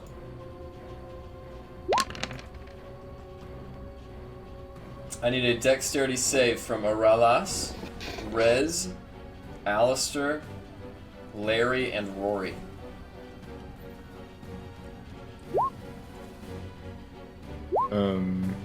I would also like to use my reaction to cast Absorb Elements. Alright. And that takes away that amount of damage from the total, correct? I believe so, yes. All and right. then that adds to my... Yeah. Alright, Aralas, you take 8 damage. Alistair, you take 8, which is reduced to 4, which is reduced by 4 again, so you take 0 damage, Alistair. Larry, Fuck yeah, I do. you take 8, which is reduced to 4. And Rez, unfortunately, you take the full brunt of the 16 frost damage. I'll counterspell to take 4 as well. I take only 4. Wait, you're gonna counterspell? Sorry, not counterspell. I'm gonna Absorb. actually, no. I'm gonna just absorb it. Alright, sounds good. So, how much did I say you had earlier? Just reduce that by 4. Yeah, I'm okay. Alright, up next is this Frost Druid, who is also going to spend her turn turning into a giant eagle. Why are they trying to become chicken? Just never know. It's one of the many mysteries of D&D. Big chicken. Called fuck. Feeding the People. Yikes. This is where Heroes Feast comes from. That's right. The game is fucking breaking. It hates this. It absolutely does not like this at all. Just too good. Oh, there we go. Oh. Don't die on my computer.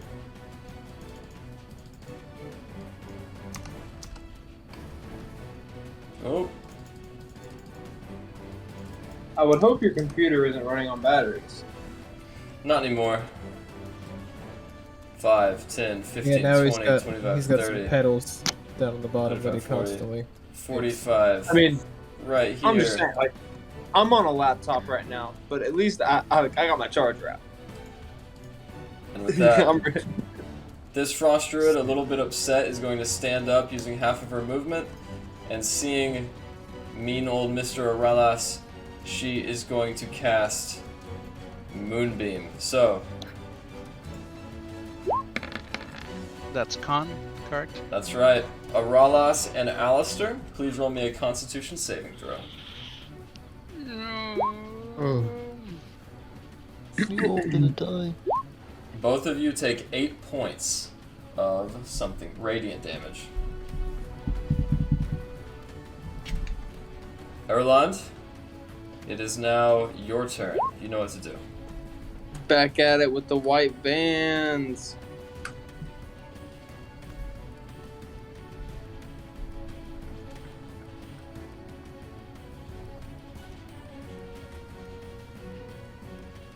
Alright, thank you for that. Rory, it is now your turn. Is the druid that just transformed into a giant eagle flying or still on the ground? Still on the ground. As she stances up, she looks at you with her black beak. Ow!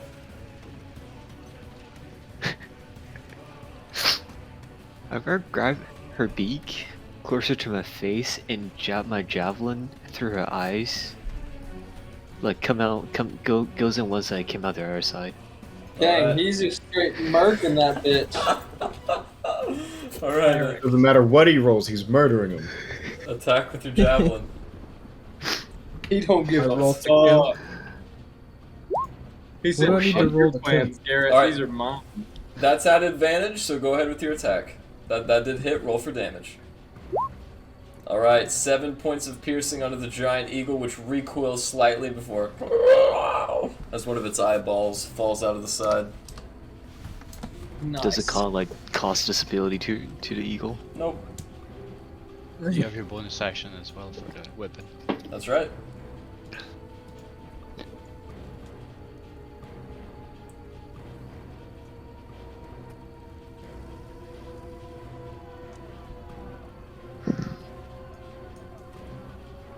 Oh, and with my bonus term, I'm gonna whack it with my hammer. Alright, as your celestial hammer brings itself up in a yellow aura of divine wrath, it strikes. Go ahead with your attack. Spells.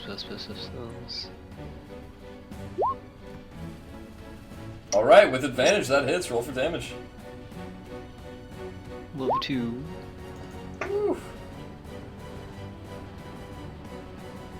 Does it shatter its beak? It does indeed. As its beak shatters and caves in, it is now just a walking chicken. Very hurt, but still standing. Should be a red aura around that one. I don't know why it's a little bit busted, but that's alright. Very hurt. Does that end your turn? Yes. Alright, Markham Southwell's gonna go off your initiative. Not literally, but I think you understand what I mean. As he is going to bring out a sword and begin attacking. With advantage, thanks to Glenn, it hits both strikes. Markham Southwell deals a total of 16 points, bringing the eagle back into her human form and carrying over 6 damage. Nice. I like the tiny Rory. I'm a big fan of the tiny Rory. Oh, you gotta love Tiny Rory. As he strikes into her, he's going to spend his movements running around, trying to get to you, Elrond. Yeah. As he runs up here, 5, 10, 15, he can't do much, but he is going to spend his bonus action to remove what looks like a potion of healing. Larry, it is now your turn. Okay, so is this eagle here, did that one fall to the ground or is it still in the air? It did fall to the ground. Okay. I am going to have Erwin make an attack. That, unfortunately, misses. Well, it was good. It was a good try. It was. So you guys are mean. I'm gonna hit this guy. You guys are mean. That has advantage. And that My hits. life. Ooh, thank goodness it does. Okay. And then I'm also gonna hit this guy with advantage. Alright. It would because Glenn is next to him. But I don't think it matters, does it? Unfortunately not. Well, you know I got one of them, so That's right. As your hammer returns, a big fiery gust of your dwarven thrower poof strikes the druid in the chin as she bites a piece of her tongue off. Rez, it is now your turn. You still have this one. Well, actually, you only have the archdruid charmed, as your friends have already struck the other two. Well, I drop it anyways, and I cast fucking bless. Alright, who are you choosing? Auril, Larry, and Glenn. Alright, you each get to roll a d4 on your next attack roll or saving throw. You get that for a whole minute. So all attacks and saves, you have a D4 too.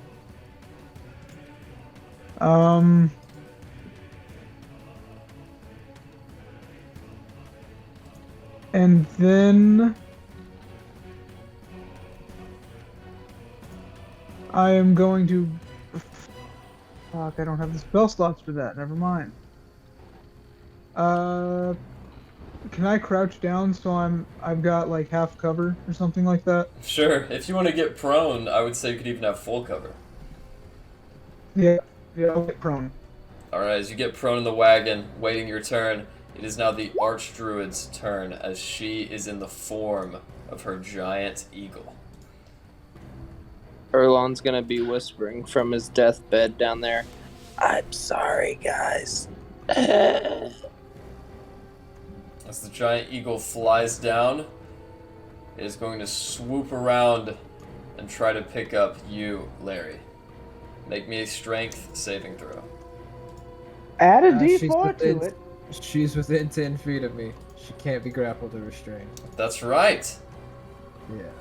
Slippery So bit. do I even need to roll? No, you don't. You just succeed. It's the sweetest shit. You can't touch me, bitch! As You that can't fails, touch me, bitch. it is now Glenn's turn. Keep in mind that Archdruid is not in the screen, it's just her eagle form. Okay, I'm gonna make 2 more attacks on that first one that I already attacked because I don't want to move right now. Bang. That hits. Bang. Oh, those both hit. 22 Excellent. damage and roll 2d6 for both. Light So I him just roll up. 4d6. Does that work for you? It does indeed.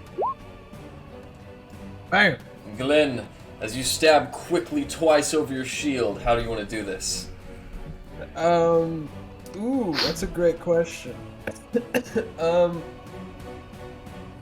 Oh, I don't know. I don't have anything fancy. Just 2 quick stabs to the chest. Just pierce through, and then like have their clothes catch fire whenever I pull out. You know. As you watch that fire push through the end of your piercing sword like an incubator, the fire flows and breaks through her orifices as it tunnels out of her mouth. She dies in a slump of very hot liquid vomit. Is that in your turn? And then,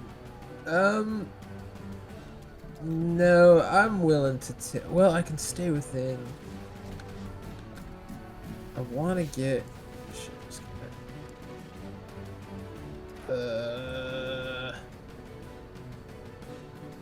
you know what? Yeah, I'll just go ahead and move right there, and then I'll lose my turn.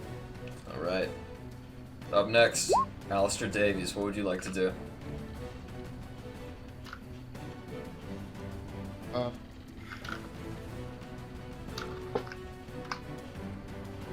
Okay.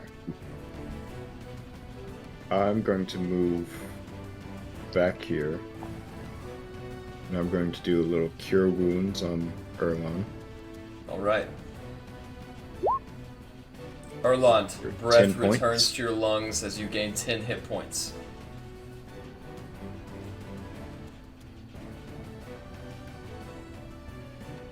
And then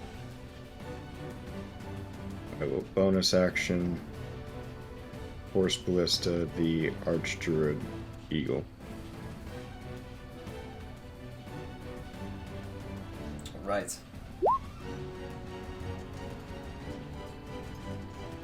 That, actually, they have a pretty low AC. Big ass birds. Big ass birds. But not quite that low, as the Force Ballista whoop, barely misses as the fearsome eagle ducks Did you get a below its D4? blast. You didn't Oh yeah, get a D4. go with your D4. Did you? That was me. Oh. Yeah, you're blessed. No, it was Aurelius, Larry, and Glenn. Alright, you're not blessed. As that misses, is your turn over? Yeah. Or us. Okay, being really hurt, I'm going to bonus action and cast a third level Shadow Blade. Now, boing.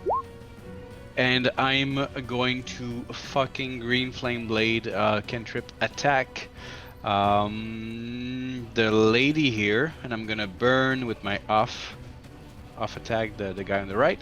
So attacking on her. Is it dim light or is it bright as It's dim light. Sunday. You're in the Icewind Dale. Okay, I love this. So okay, going with my Green Flame Blade, Shadow Blade level 3, triple advantage. So 23, That 10 is. psychic, and for the psychic plus she takes. Hold on. Yeah, okay. Fire, that's lousy. So she takes 1 extra, so that's 10 plus 1, 11 on the lady. Alright. Now, keep And- in mind. So, are you attacking both of them? Yeah, the lady is gonna take 11, and the flame is going to go on the bird for 12. Alright, how much damage in total are you doing to the bird? 12. Alright, as the bird falls out of the eagle form, turning back into her frost druid form, and you deal the 5 damage as she screams out in pain as green tendrils of flame wrap around her body. Is your turn over? I have one more attack. Which one of the two seems the more hurt? The one closest to you. Then I will attack again. Shadow Blade level 3, triple advantage. It is a crit for a big ass damage. So that's not 19 plus 18 damage, that's actually 19 plus 24. So in one hit, Aurelas, how do you want to do this? I think I'm gonna cut through from shoulder to, ribs, cross-sided. Alright, as you cleave her in twine, as the green flame connects between the body parts, she is severed and flops to the side like dead mincemeat. Then I move all the way on the other side of Erwin to give him some bonus when he attacks, and that is my turn. Very nice indeed. Up next is the Frost Druids.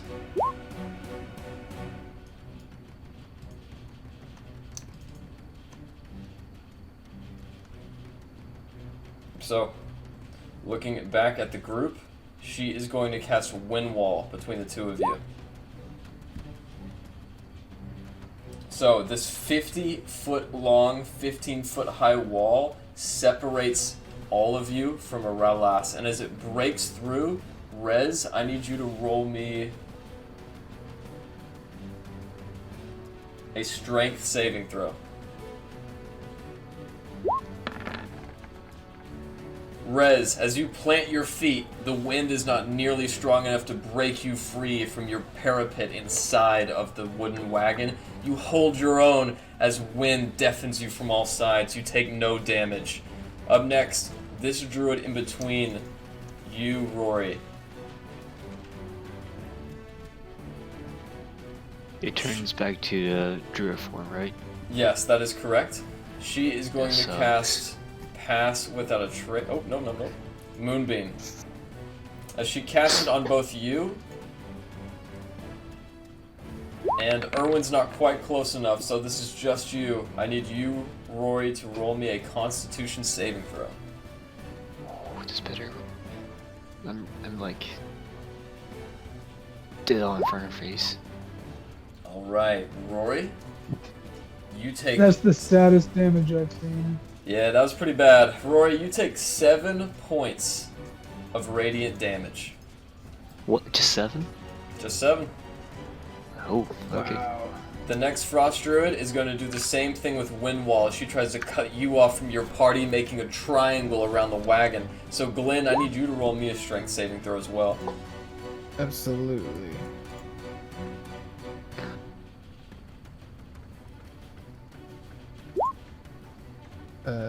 I may have some. Am I still blessed? I forget. Was I ever blessed? Did I make that up?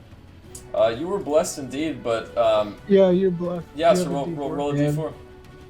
Okay, sweet. Oh. I don't know. D4, and I may have something else for this. Give me just 1 second to look at my. I may have something else for my saving throws. You creature gain a bonus to the saving throw equal to your charisma modifier. I don't think my charisma modifier is necessarily very high, but let me check it. It's a 2, so that's 8 plus 5, so is that 13? Unfortunately, that just barely misses, and you take. Glenn, you take 15 points of force damage as you are blown kill me. forward by the line. 15, okay. All right. Up next, Erlond, you are alive, back in your form. There is a massive white eagle bearing down to your north, and you can't see the 2 frost druids to your east and west, but you do see the one to your south. Alright. I am going to... I can't see the one to my north? You cannot. Okay. You can see, obviously, this one, though. Sorry, I meant the east and the west. You can definitely see this guy right here. Okay. I was so confused. Yeah, my bad. And there is a frost druid just, like, sneaking under there, too. Okay. Let me look at how many I can target. I think it's only one, but let me just...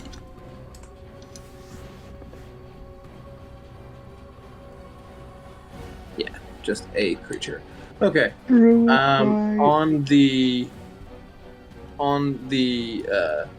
eagle, on the archdruid, I'm going to cast Blight.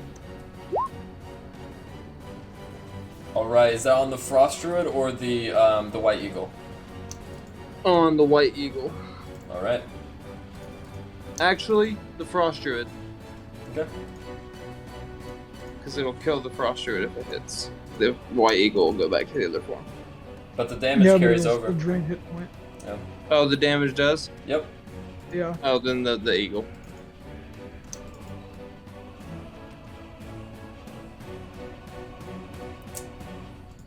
Alright, Preemptively, now, I'm gonna look at the eagle and go, bitch. now is that... Do you have to touch them to blight them? No, 30 feet. Okay. -3 to whatever they rolled. Oh, brilliant. Good move there, Riz. As you are laying down and you barely saw that in time. Let's see here. Constitution save, DC 14. Alright, that's a Let's 9. go. That is an 8. Taking 47, she drops out of her giant eagle form. Let's go, Erlond. She comes back. Oh, work with me, computer. Don't die. And then I'm going to say, I hope your wounds feel better than they look, Rez. Oh, no, yeah, I'm pretty hurt. Well, You're pretty red on mine.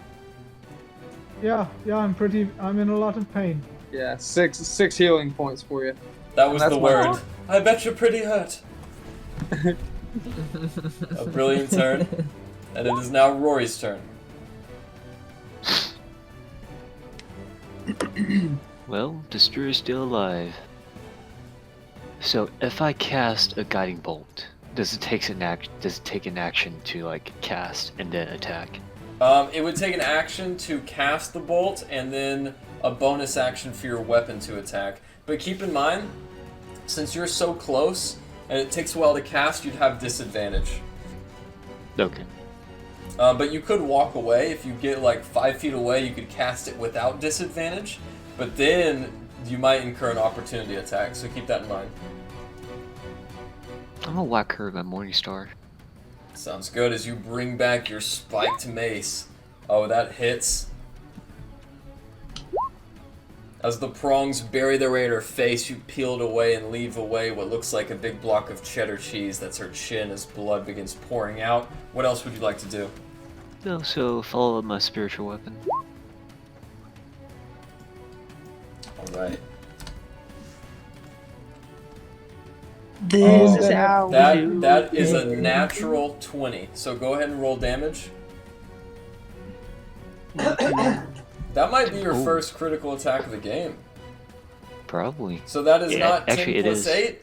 That is actually 10 plus 12. 22 damage onto the target. Rory, how do you want to do this? Nice. Let me think about it. Just probably shove it down her throat since her jaw's messed up already. Alright. As you cram it down her throat and pull it back out, you rip off her head, viciously decapitating the Frost Druid. Is that your turn? Yeah, it's my turn. Alright. With that, it is now Speaker Southwell's turn. Oh, sorry, Larry. Just really quick, he's going to push through. Seeing Erlon's okay, he's going to climb up 5, 10, 15, 20, barely gets out on the other side. And as he ends up here, is going to lay into this Frost Druid. This is for Speaker Shane! So he brings it down.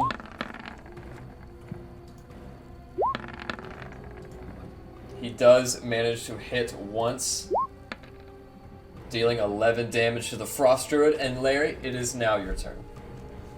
Oh goodness. Okay. I'm gonna have Erwin attack this one here, and that should be at advantage. It is indeed.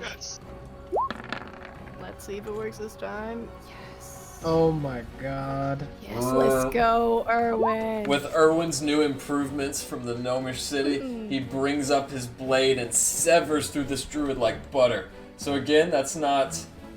Oh, let me see here really quick. Okay, so that would be 6 plus 3, which is 9. Plus both together is 16. Altogether, that's 25 points of force damage. Alright, okay. Okay. So now I'm gonna take my hammer and I'm gonna hit this one right here. Alright. Which should also be an advantage because Southwell. That's right. Oh, that's close. I don't know. Unfortunately. Plus a d4? Nah, I'm just kidding. You already hit. Ah, yes. Okay. Alright, and then this one as well. Okay. Throwing it, it returns. You throw it again through the cloud. Yeah. And that hits. As it twirls through the cloud, Glenn, you watch as a hammer hurls over your shoulder and just strikes this Frost Druid in the face before returning. Alright, that ends my turn. Alright. Up next, Rez, as you are still prone in the bottom, what do you want to do?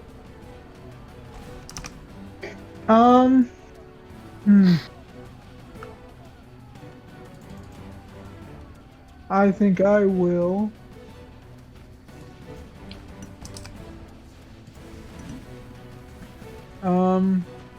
Poke my head up and fire at the Archdruid.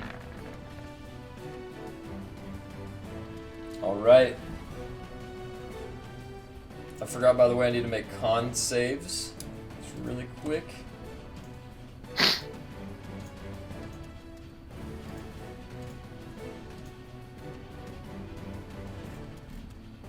Amazing. Alright, so both of these walls of cloudy smoke are going to come down, and your hit finds its mark as you inflict 3 damage in a bright gust of black powder. What else would you like to do? And then I'm gonna duck back down into my hidey hole. Brilliant. The hero we all deserve. Is that your turn? Yeah. Alright, up next is the Archdruid's turn. She has finally worn off charisma on you because you attacked her res. So she is going to cast a spell of her own.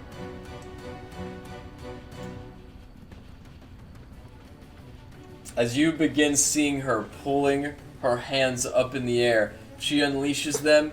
Nalvanorish! And she is going to cast Mass Cure Wounds on her party. Counter. You're gonna counterspell that? Does anyone have can't. counterspell? Somebody counterspell it. No more. Dang it. I thought you had counterspell. I thought you were about to be the MVP. Also, I'm not gonna be the one to counterspell the DM's heals because that just gives him permission to counterspell ours in the future. I mean, I'm gonna do that I think he's regardless. So gonna do you, it. yeah, I I'm was gonna, gonna say. yeah, you gotta be on your Hey, toes. you can counterspell his counterspell. If we have some slots. All is fair in love and D&D. I have it. I don't have the spell slot for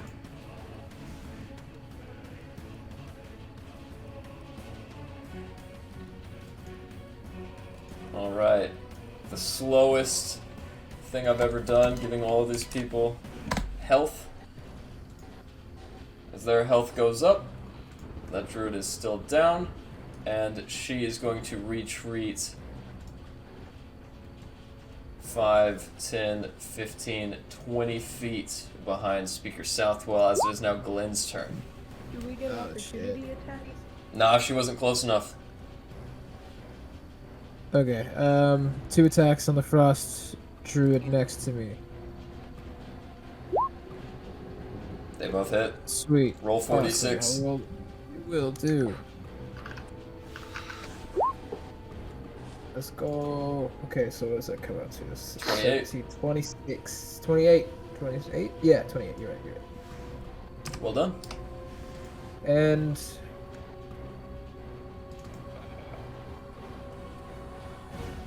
no, I'll leave it. Alright, is that your turn?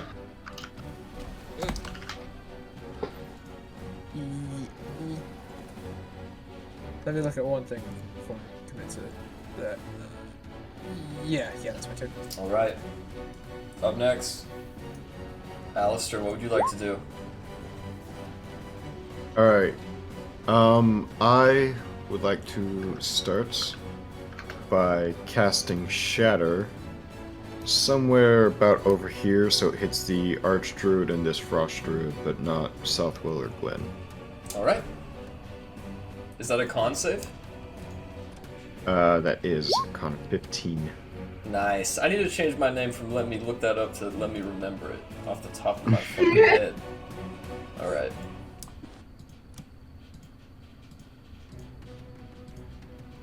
$15. Damage. Okay.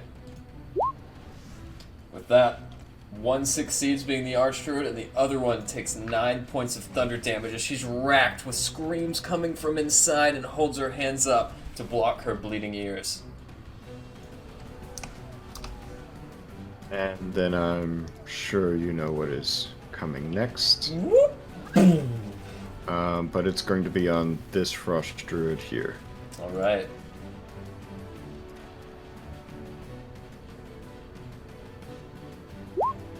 That hits. 9 points of force damage, throwing her back.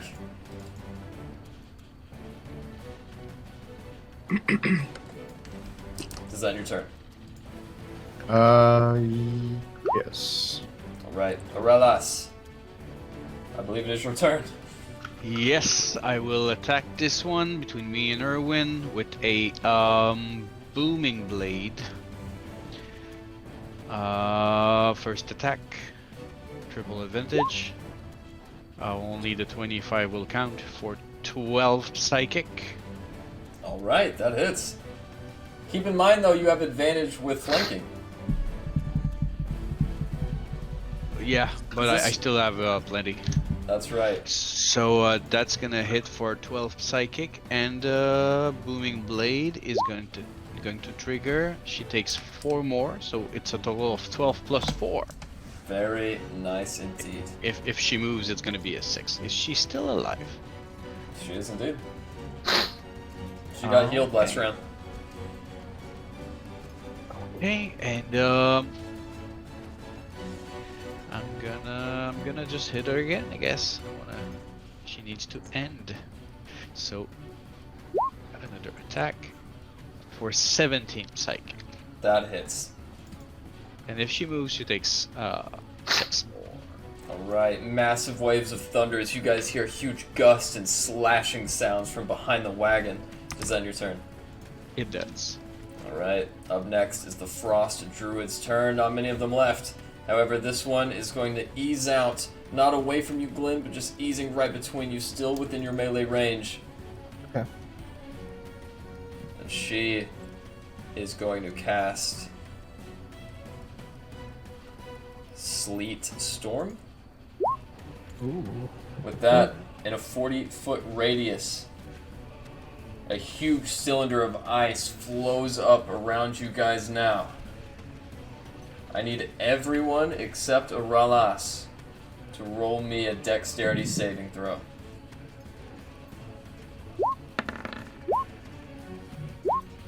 Yeah. Dexterity. That's right. And anyone within 10 feet of me, which I think that's not very many of you, but you get a +2 to your save. Hmm. Alright. Erlond, you fall prone, and as you crash onto the ground behind you, Erlond, starting your turn prone, anyone within this dark red circle I'm about to draw is going to be moving in difficult terrain.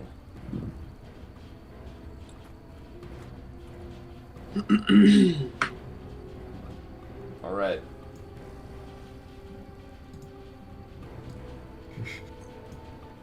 Perfect. Come on. So, oh, okay. Yeah, just difficult terrain. You gotta make a dexterity saving throw to move. There we go. Alright. Up next is the other Frost Druid's turn. He's going to see you, Aurelas. And begin mauling. So, she brings out her maul and her ice pick. Does an 11 or a 10 hit you, Aurelas? Mirror image. It Then it will. doesn't- She will strike at me, but she will miss me. Alright, nice. That's kind of the best of both worlds. And once again, as you guys hear a crack of thunder and a bright light shine down from the moon, using her 5th level spell slot. Alright. I need Alistair, Erlond, and Larry to roll me a Constitution saving throw. I think Larry, you got a D4. I will add 4 to my roll. Good idea. Nice. So you all survived the save. Let me see.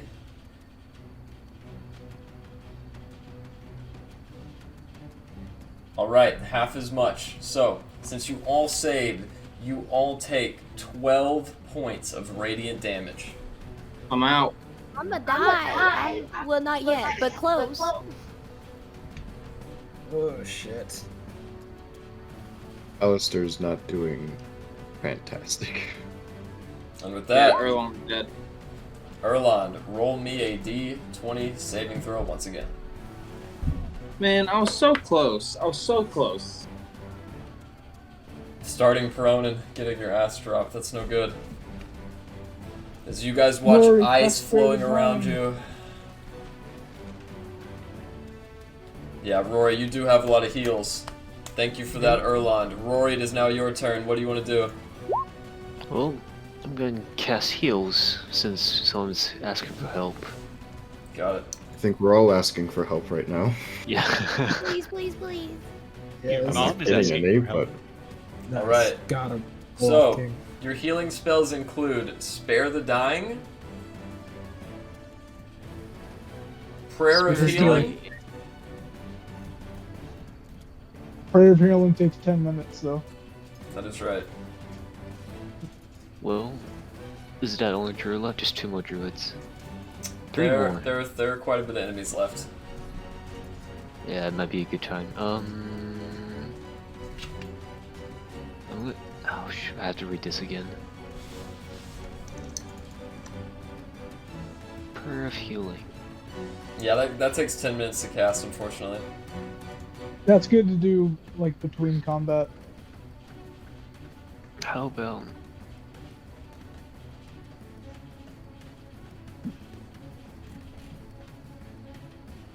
You could cast, if you wished, you could cast Spare the Dying to save Erlond from dying.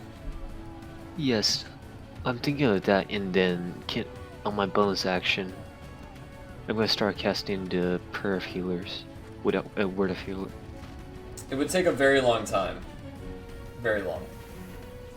10 minutes. Yeah, which in game is like, since we have, let's say, 10 enemies on the board, it'll take like 100 6 rounds. Yeah, 100 rounds. Oh gosh, you're all gonna die before I can actually make it.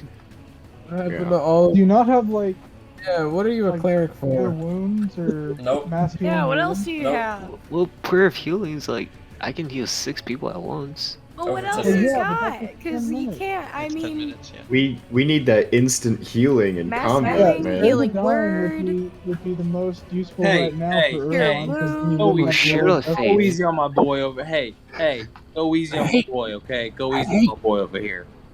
All right. A Shield of Faith is the I only can thing I heal can you, do. Erlond. But I can't heal myself. Who do you want to cast Shield of Faith on? Oh shoot, depends on which depends on Is, which druid is gonna attack Is your next. weapon taking your con though? If it Unfortunately, does, I you can't cannot tell do you. both.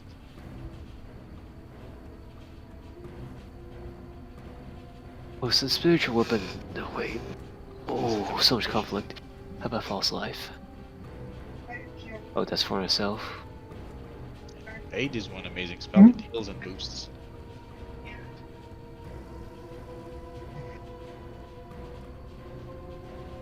As a cleric, you can have all the spells in each day you decide. So you can Yeah, play- you have access to all cleric spells, and after every long rest, you pick which spells you use for the day. That's correct. Apparently, Not useful information at the moment, but what do you want to do on your turn? on my turn. What the thing they just said would that apply to it? No. Okay. Take a long rest.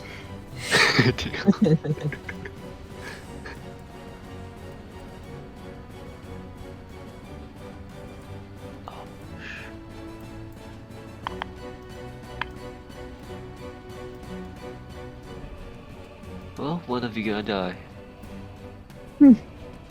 One of you is going to die. Maybe 2. Such confidence from our cleric. Is there anything you would like to do? I would like to do. They're Would you shooting like up to my die die. for us? Spare the dying, man. Yeah, just spare the dying, so that I don't have to heal him. Yeah, Spirit that might be the number 1 option since Frost Druid is. Ooh, yeah, I might put the shield, Spirit dying on Larry. Spare On the- Larry? Larry? spare Not the- on dead yet. Who's dying? Do it on Erlond. Wait, where's Erlond? He's in front of me. He's Oh, dying. I thought it was Elrond. Alright, that's him. Well, thank the Lord that wasn't on Larry. Erlond, Rory, I'm not dead. as you approach Erlond and position a hand on his body to heal him, Erlond, you are stabilized, but you do not have the ability to gain life. You are still unconscious. does that mean? It doesn't Well, bounce. It doesn't bounce him back up. It just Yeah. Nobody has knows roll what it death means. saves. Yeah, what it means is that he is spared from dying, but he is still unconscious. So no death saving throws, but he's out. Yeah, he's still at 0 hit points. He just doesn't have to make death saves. I'm a anymore. vegetable on the ground. That's basically what's going on. Yes. What's new? What's new? Just Darren. Does that end your turn? I have bonus action, right? You do, and you have your spiritual weapon up as well. Yeah, I was about to say swing on that druid on this one.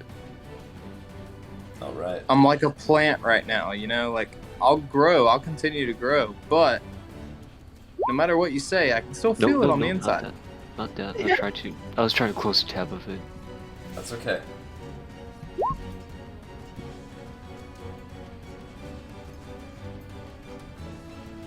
Alright, as the spiritual weapon flings up and attacks, that absolutely hits. Roll for damage. A 5. Oh my god. Oh wow, that's very unfortunate. Alright, it wallops her in the noggin, dealing the damage. Does that end your turn?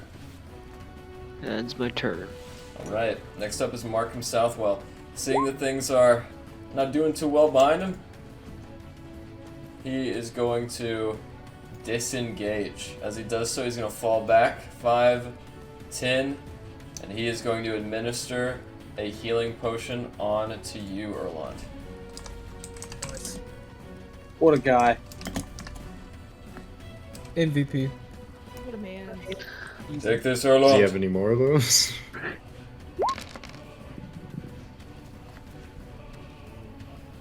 With that, Erlond, you are back up with 27 Holy HP. shit.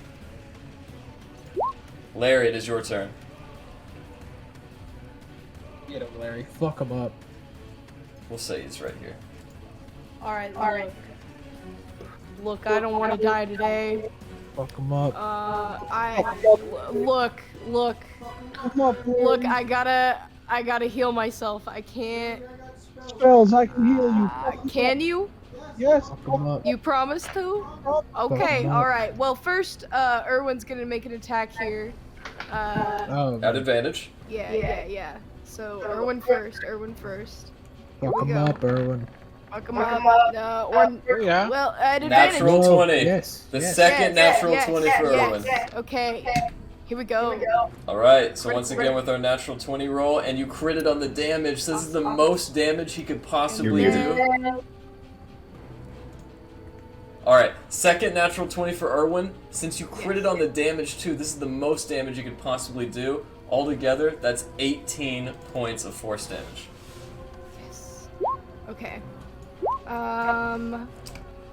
Alright. I'm going to throw my hammer at this one here. Yes. Quitted. Let's go! That's another crit. Are you kidding? That's another Let's crit. go! Alright, who's that on? This one. Okay, good lord. And you critted on that too. So 16 plus 11. Onto this one? What were you saying earlier? I couldn't dream of. Alright, Rory. Your name's not Rory, it's Larry. How do you want to do this? Oh Let's man, fucking go. it's just gonna explode. Head explodes. Yeah, John Carpenter squib, blood exploding through the skull, and they are dead. And then this guy, having just watched what happened, I'm gonna throw my hammer at them. Oh, okay, and that hits too. I really wanted another crit. Which target I was is that? really poor. The one right next to the other one. Alright, right to the Archdruid as it crashes and breaks one of her antlers. You'll pay for that. You first. And that ends my turn. Rez, you better heal me.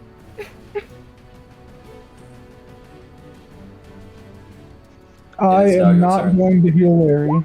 Rez, if you Metagaming at its finest. I Angry am- girlfriend scenario. That is not a healing spell that I'm going to use now. Babe, please, just heal me. Please fucking heal me, babe. Babe, it's Babe. not funny. I'm gonna fucking die, babe. Babe, it's gonna fucking die, babe. I'm gonna have to roll a new character, babe. Larry's so fucking cute, babe. Fucking save me. Hold on, we can hear him. I will cast Cure Wounds. Pussy whip. Okay, keep shouting, he sucks. Dude, I was planning on healing you anyway. Fuck off. Oh, okay. So funny. I think we all knew you were playing. It's in character. It's in character. No, I'm healing myself. LMAO. He has like so much health. I'm taking that. I don't care. I'm taking it. All right. So 7 points. put your token somewhere where you can touch her if you don't mind. Yeah, I'm just gonna like crawl under Alistair's legs. All right. Like just belly crawl. Alistair, as you look down. I'm going to not care about watching where I step. Sounds good. And with that, And Larry, then you after I have... do that, I'm going to worm my way back. Larry, I noticed you only gave yourself 7 hit points. You have 12 plus 3, so it should be 15. Oh. Higher level Thank cast, of course. And then I am going to look at Alistair and say, you know, I think you've got this, Alistair. Finally puts that gun of yours to good use. And he gets an inspiration. Alright, Alistair, as you receive a very begrudging inspiration, does that end your turn? Yep. Did Speaker Southwell end up getting me that potion of healing? Yeah, you have 27 hit points. Holy dog shit. Sorry, I missed that. It's alright, he got you good. He gave you a superior healing potion. And up next is the Archdruid. As she whispers something to the Frost Druid, I'm gonna give everyone the chance to roll me Perception at disadvantage.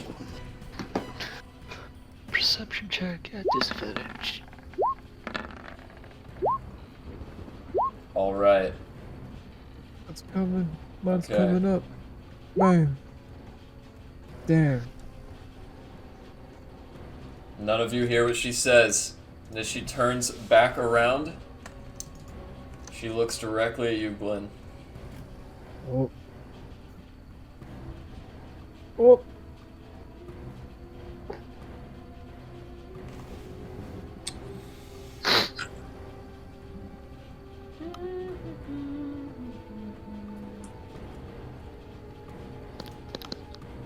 What's he doing now? Oh, Make me a Constitution saving throw, Glenn. okay. Okay.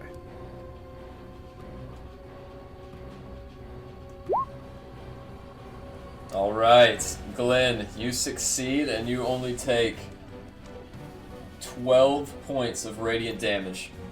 Woo! Woo! I'm getting a little bit beat up here.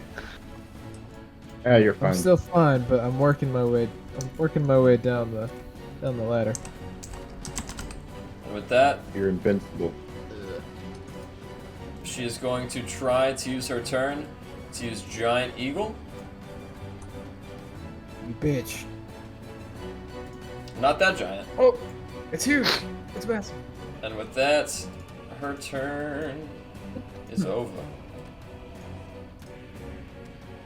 Glenn, what do you want to do? Okay, I am going to run here, doing it this way. Stay out of any. Alright, make me a dexterity saving throw. Okay. Ooh, oh shit. Okay.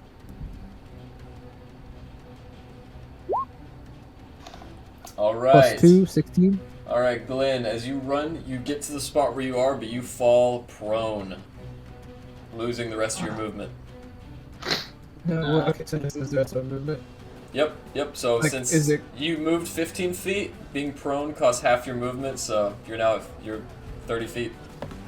Okay, was it being prone that, or like would I be able to stand up? And You then- can stand up, but then that would take away 15 feet is what I mean. Gotcha. Okay, gotcha. Okay, I'll stand up and I'm going to make 2 attacks on this Frost Druid. Alright. Bam. Bam. Alright, unfortunately both of those miss. Fuck. Okay. Oh, actually, sorry, the second one hits. Oh, sweet. Cool. So there's 7 plus 2d6. You also have a plus a d4 if you want to make the other one. I think he's already used that now. Oh shit. Oh, I did use that. Is it only once that I get to use that? Yeah. No idea. You Okay. get to use it multiple times. No, just Oh. once. You get to use it until it works. Yeah. No, just constantly, once. Just constantly use it. Concentration. Roll as many d4s until you're. Oh. No, it's not just once. It's a concentration up to a minute until I drop it or until I lose it. Right. Plus to all d4s and saving throws. Well, if I'm not mistaken, the reason it's concentration is because it lasts until their next attack or saving throw. Is the way the spell is. No, worded. it's on all attacks and saves. Someone pull it up. Pull it out. Okay. You bless up to 3 creatures of your choice within range. Whenever a target makes an attack roll or saving throw before the spell ends. Yeah. Whenever So Rez is right. Hey. Okay, cool. Then I'm gonna roll a d4 on that first one just to see. Does that 3 get me the extra bit that I need? It does indeed. Oh, excellent. So then, what was that first one? How much damage was on it? There was I 11. had Sweet. And I'll 9. roll another 2d6. All right. For the flames, there's 9. Perfect. Okay, so with that, that's 9 damage, plus 6, plus 7, plus 11, Dadgum. 15 plus 18. Damn. Very nice. It's with them blinking. And as she's knocked over with your successful stabs, the sleet storm stops being cast and all the space dries up. Hell yeah. And that will be my turn. Alright, Alistair, what do you want to do? Okay. Well, I'm just doing fantastic right now. Really. Couldn't be better. I'm going to use my arcane firearm and shoot at the Archdruid Eagle lady. That is. Damage, and then I'm going to add my d8. A bolt flies through the wing. Alright. Plus 3. And then you all know exactly what it's gonna be. Healing word. Okay. As you blast her out of her eagle form again, she's going to drop 3 points in her actual form. And as she's blown to the ground, does that end your turn? And push her back 5 feet. Alright. I'm guessing she smells. She just may. Of smoldering eagle feathers and fried chicken. Up next, Aurelas. What do you want to do? Okay. This one is not dead yet. Correct. Correct. Then I will take my Shadow Blade and attack it. Simple attack.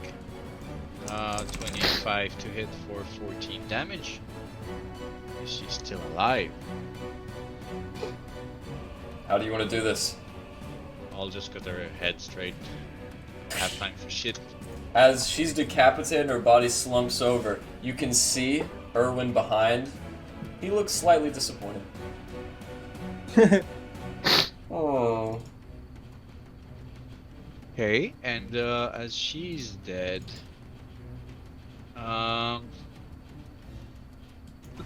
Just for looking at me like that, I'm gonna fucking kill Erwin. No. I got 50. No, I got 40 of Best not movement. touch my baby. Or alas, as 30 plus 10, 40 feet of movement. So I could do like this. I could do like this. No, I can't make it. Is it difficult terrain if I try to fucking jump over stuff? No, not with acrobatics, but depending on how Well, I much you could make climb. I Yeah. could make it actually. So I could be in this one's face. And I will then booming blade her for my second attack. which is the lousy. You have a D4. I do. So 16. Does it hit? Yes, it does. So it's a 19 damage, which is huge. How do you want to do this? I'm gonna cut her head as much as I can, but I feel this one's not gonna cut through, so I'm gonna All right. As her head her hangs by the Cutting heads spinal off cord like and a falls fucking off, Tyson form. as the head is dangling by a spinal cord, it flops over, and you see a very bewildered archdruid. So those are my two main attacks. I can actually take a dagger out and shoot it at the archdruid. So I'm going to main hand, no, offhand. Just a crit. Oh! A nice little crit, just to keep her at con saves if she needs to. As you throw the dagger back, Oh. inflicting 6 damage, she grabs the dagger and throws it out of her shoulder. As you see this archdruid dripping with blood, looking about all of you. I was going to bring you back to the chieftain. I guess I'll have to settle for killing you all instead. Oh fuck! I think I gotta change my pants. I just came. Does that end your turn, It's Aurelis? It does. It's not working out too well. Kind of the Right. last man standing. Erlond, it is your turn. Oh. Hallelujah. Hallelujah. Finish this fight, Erlon. You started this fucker. I know. I don't need to hear that. Okay. Well, you did.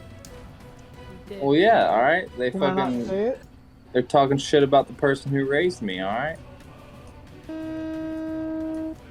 What was that? Hello. That was the sound of Moonbeam. Oh, weird. Sound ring. Yes, it is. But give me just a second. I'm trying to check something. Gasper your mic. Beep, beep, beep, beep, beep. Okay.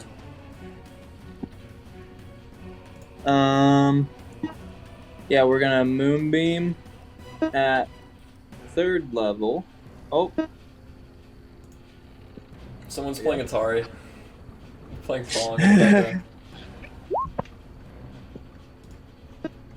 Alright, Constitution save.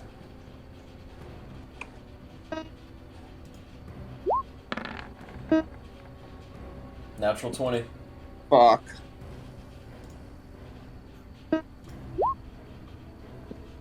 All right.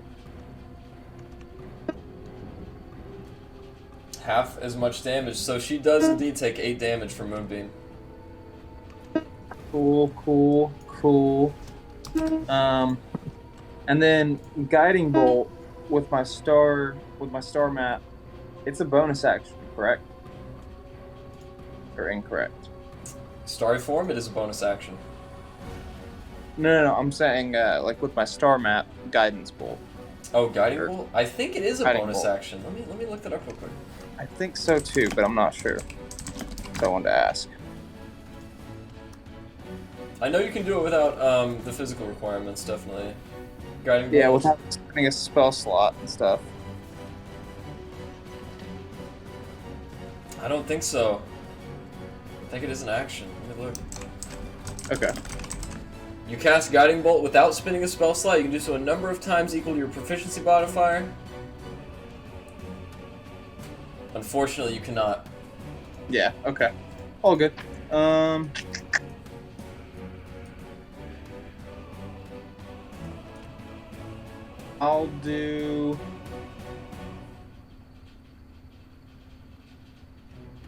I'll use my bonus action to go Chalice Starry form, and I will pull myself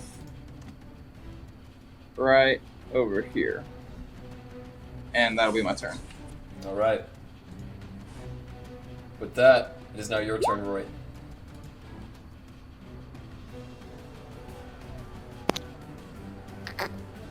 Alright.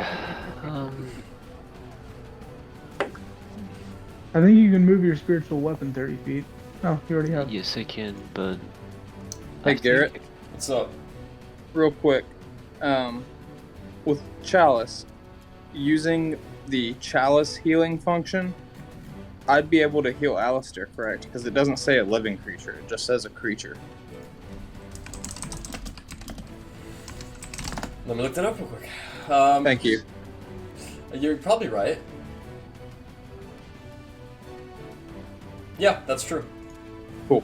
Just double check. Damn, that changes everything. Right.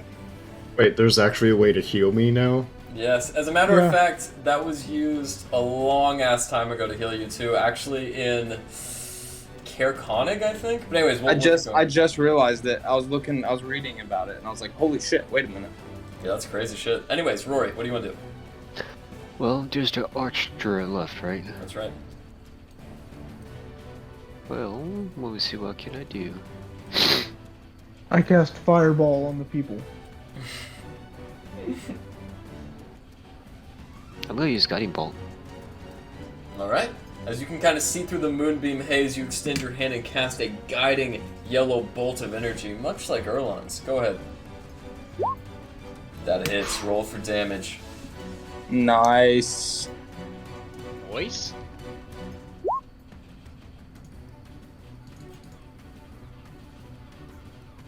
It's 10, and with my bonus action, it's gonna swing with my tiny Rory.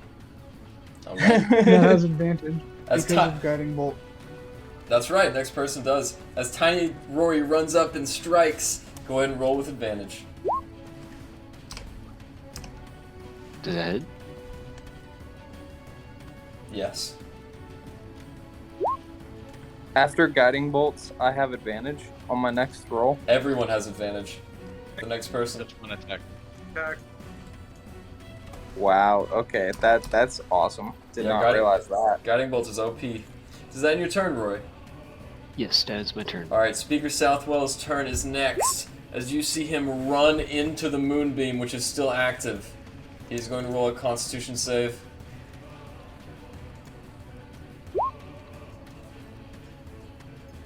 He's going to take quite a bit of damage, unfortunately. But nevertheless, he's determined to strike, and as he holds his sword up, igniting from the moonbeam energy, brings it down. And he misses both times. Hell yeah. Alright. As Speaker Southwell misses, it is now Larry's turn. Okay, here we go. Here we go. I guess I will cast arcane weapon just to make sure that this ends now. I'm gonna throw my hammer. Okay, there we go. There's that. Plus a d6. And do I need to roll again? You do That not. didn't do it. Oh, let me see. That hits. Okay. But she's still alive. Yes, as you inflict 11 damage to her in Okay. total, she is still standing. Alright, let's do this again. Let's see. Here we go. Big money. Big Very money, nice. big money. Plus a d6 and plus a d4. Right? Because arcane weapon. Yes, I don't think Bless would actually No, improve it the doesn't. damage, but yeah, No. because of Arcane Weapon, you deal a total of 11 more damage. Okay. And then I don't think... No, I can't do a rune because I did arcane weapon. Okay. Then that's that. Good job, Rez. As Okay. you peek your head up again, the sleet storm has subsided. What would you like to do? Poke my head out and try to shoot her. Sounds like a good option. Alright, well that hits. 2 damage on target as you flank her in the shoulder that's not obscured by little Rory. And it is now... I feel like Rez and Alistair have a competition of like who's the better marksman. I don't feel that with you. I don't think that's a competition. Yeah, I don't think so. Well, because you have your flintlock and he's got his. Alright. It's no competition. As she shifts for her third and final time. We'll settle this later. Her spine juts out of her back as her arm shapes into mangled wings, and as she turns once again into that massive eagle, she is going to reach down and try to grab Speaker Southwell. Won't work. Can't? Wait, actually, it will. Oh, fuck, Yo. how far am I? Longer than 10 feet, that's for sure. Glenn! 15. It's just out of range, yeah. Not speaker sound. Oh my god, I'm so sorry. So that is a 6, but I need to add the eagle strength.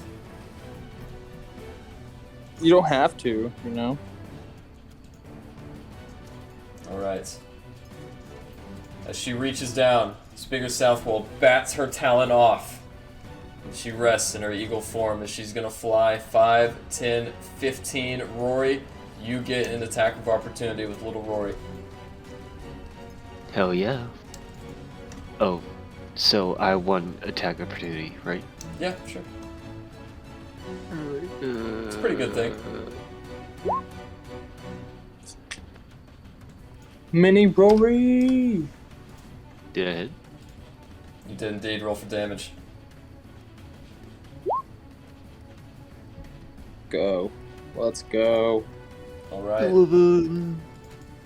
As she tries to fly her max damage away, you inflict 11. 39. Alright.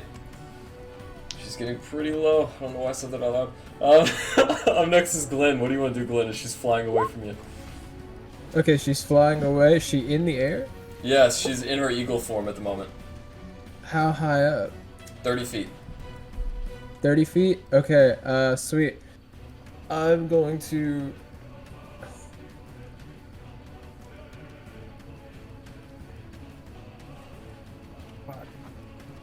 I'm going to...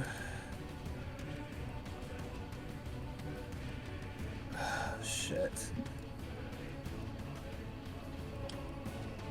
I'm going to Misty Step 30 feet straight into the air, because I can't teleport to an occupied space. And I'm going to Misty Step as a bonus action 30 feet straight up. And as I come out of it, like from the teleport, I'm going to attempt to make 2 attacks on her with my rapier. Okay. Now, Does that sound are you trying to land on sound top of her? reasonable? No, I can't. I don't have the height to land on top of her, so I'm gonna have to just hit the stabs as I'm like up and down. I will allow this, but you will be falling 30 feet. That is fine. I will take it. So there's the first one. Okay, that hits. There's the second one. That misses. I don't think that one's going to hit. But 10. I Plus am your D4. Plus your I mean, D4. I'll roll it, but I don't think it's gonna get me there. Unfortunately, it won't. Roll me 2d6. Okay, I also am going to use... Oh, fuck. I don't think I can. I casted a spell already, and Divine Smite... I can expend a paladin spell slot, but is it casting a spell if it's not on my spell list? Yeah, because it's using a spell slot. It is a spell, unfortunately. But with sucks. 2d6. Yeah, let me roll it. Oh, that bites. Alright. Oh my god. So, And now I'm falling. with 11 force damage from Rory, 10 plus 3, 13 from you, that's 24 together. She does not fall out of her eagle form just yet. Damn. That bites. And as you fall, roll 3d6. Yeah. Okay.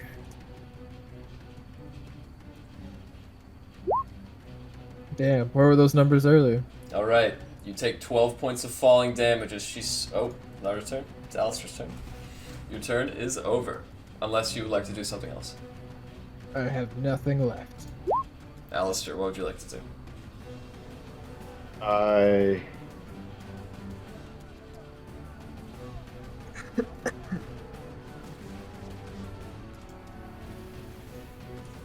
am obviously going to shoot her.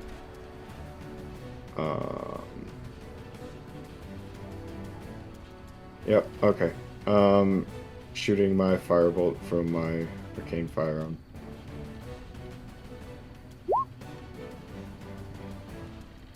That is.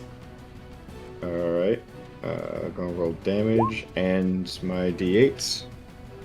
Alright, now, before you go ahead with your attack, that damage puts her out of her eagle form as she begins plummeting to the earth, silently free-falling as her furs and broken pieces of antler fly off her head.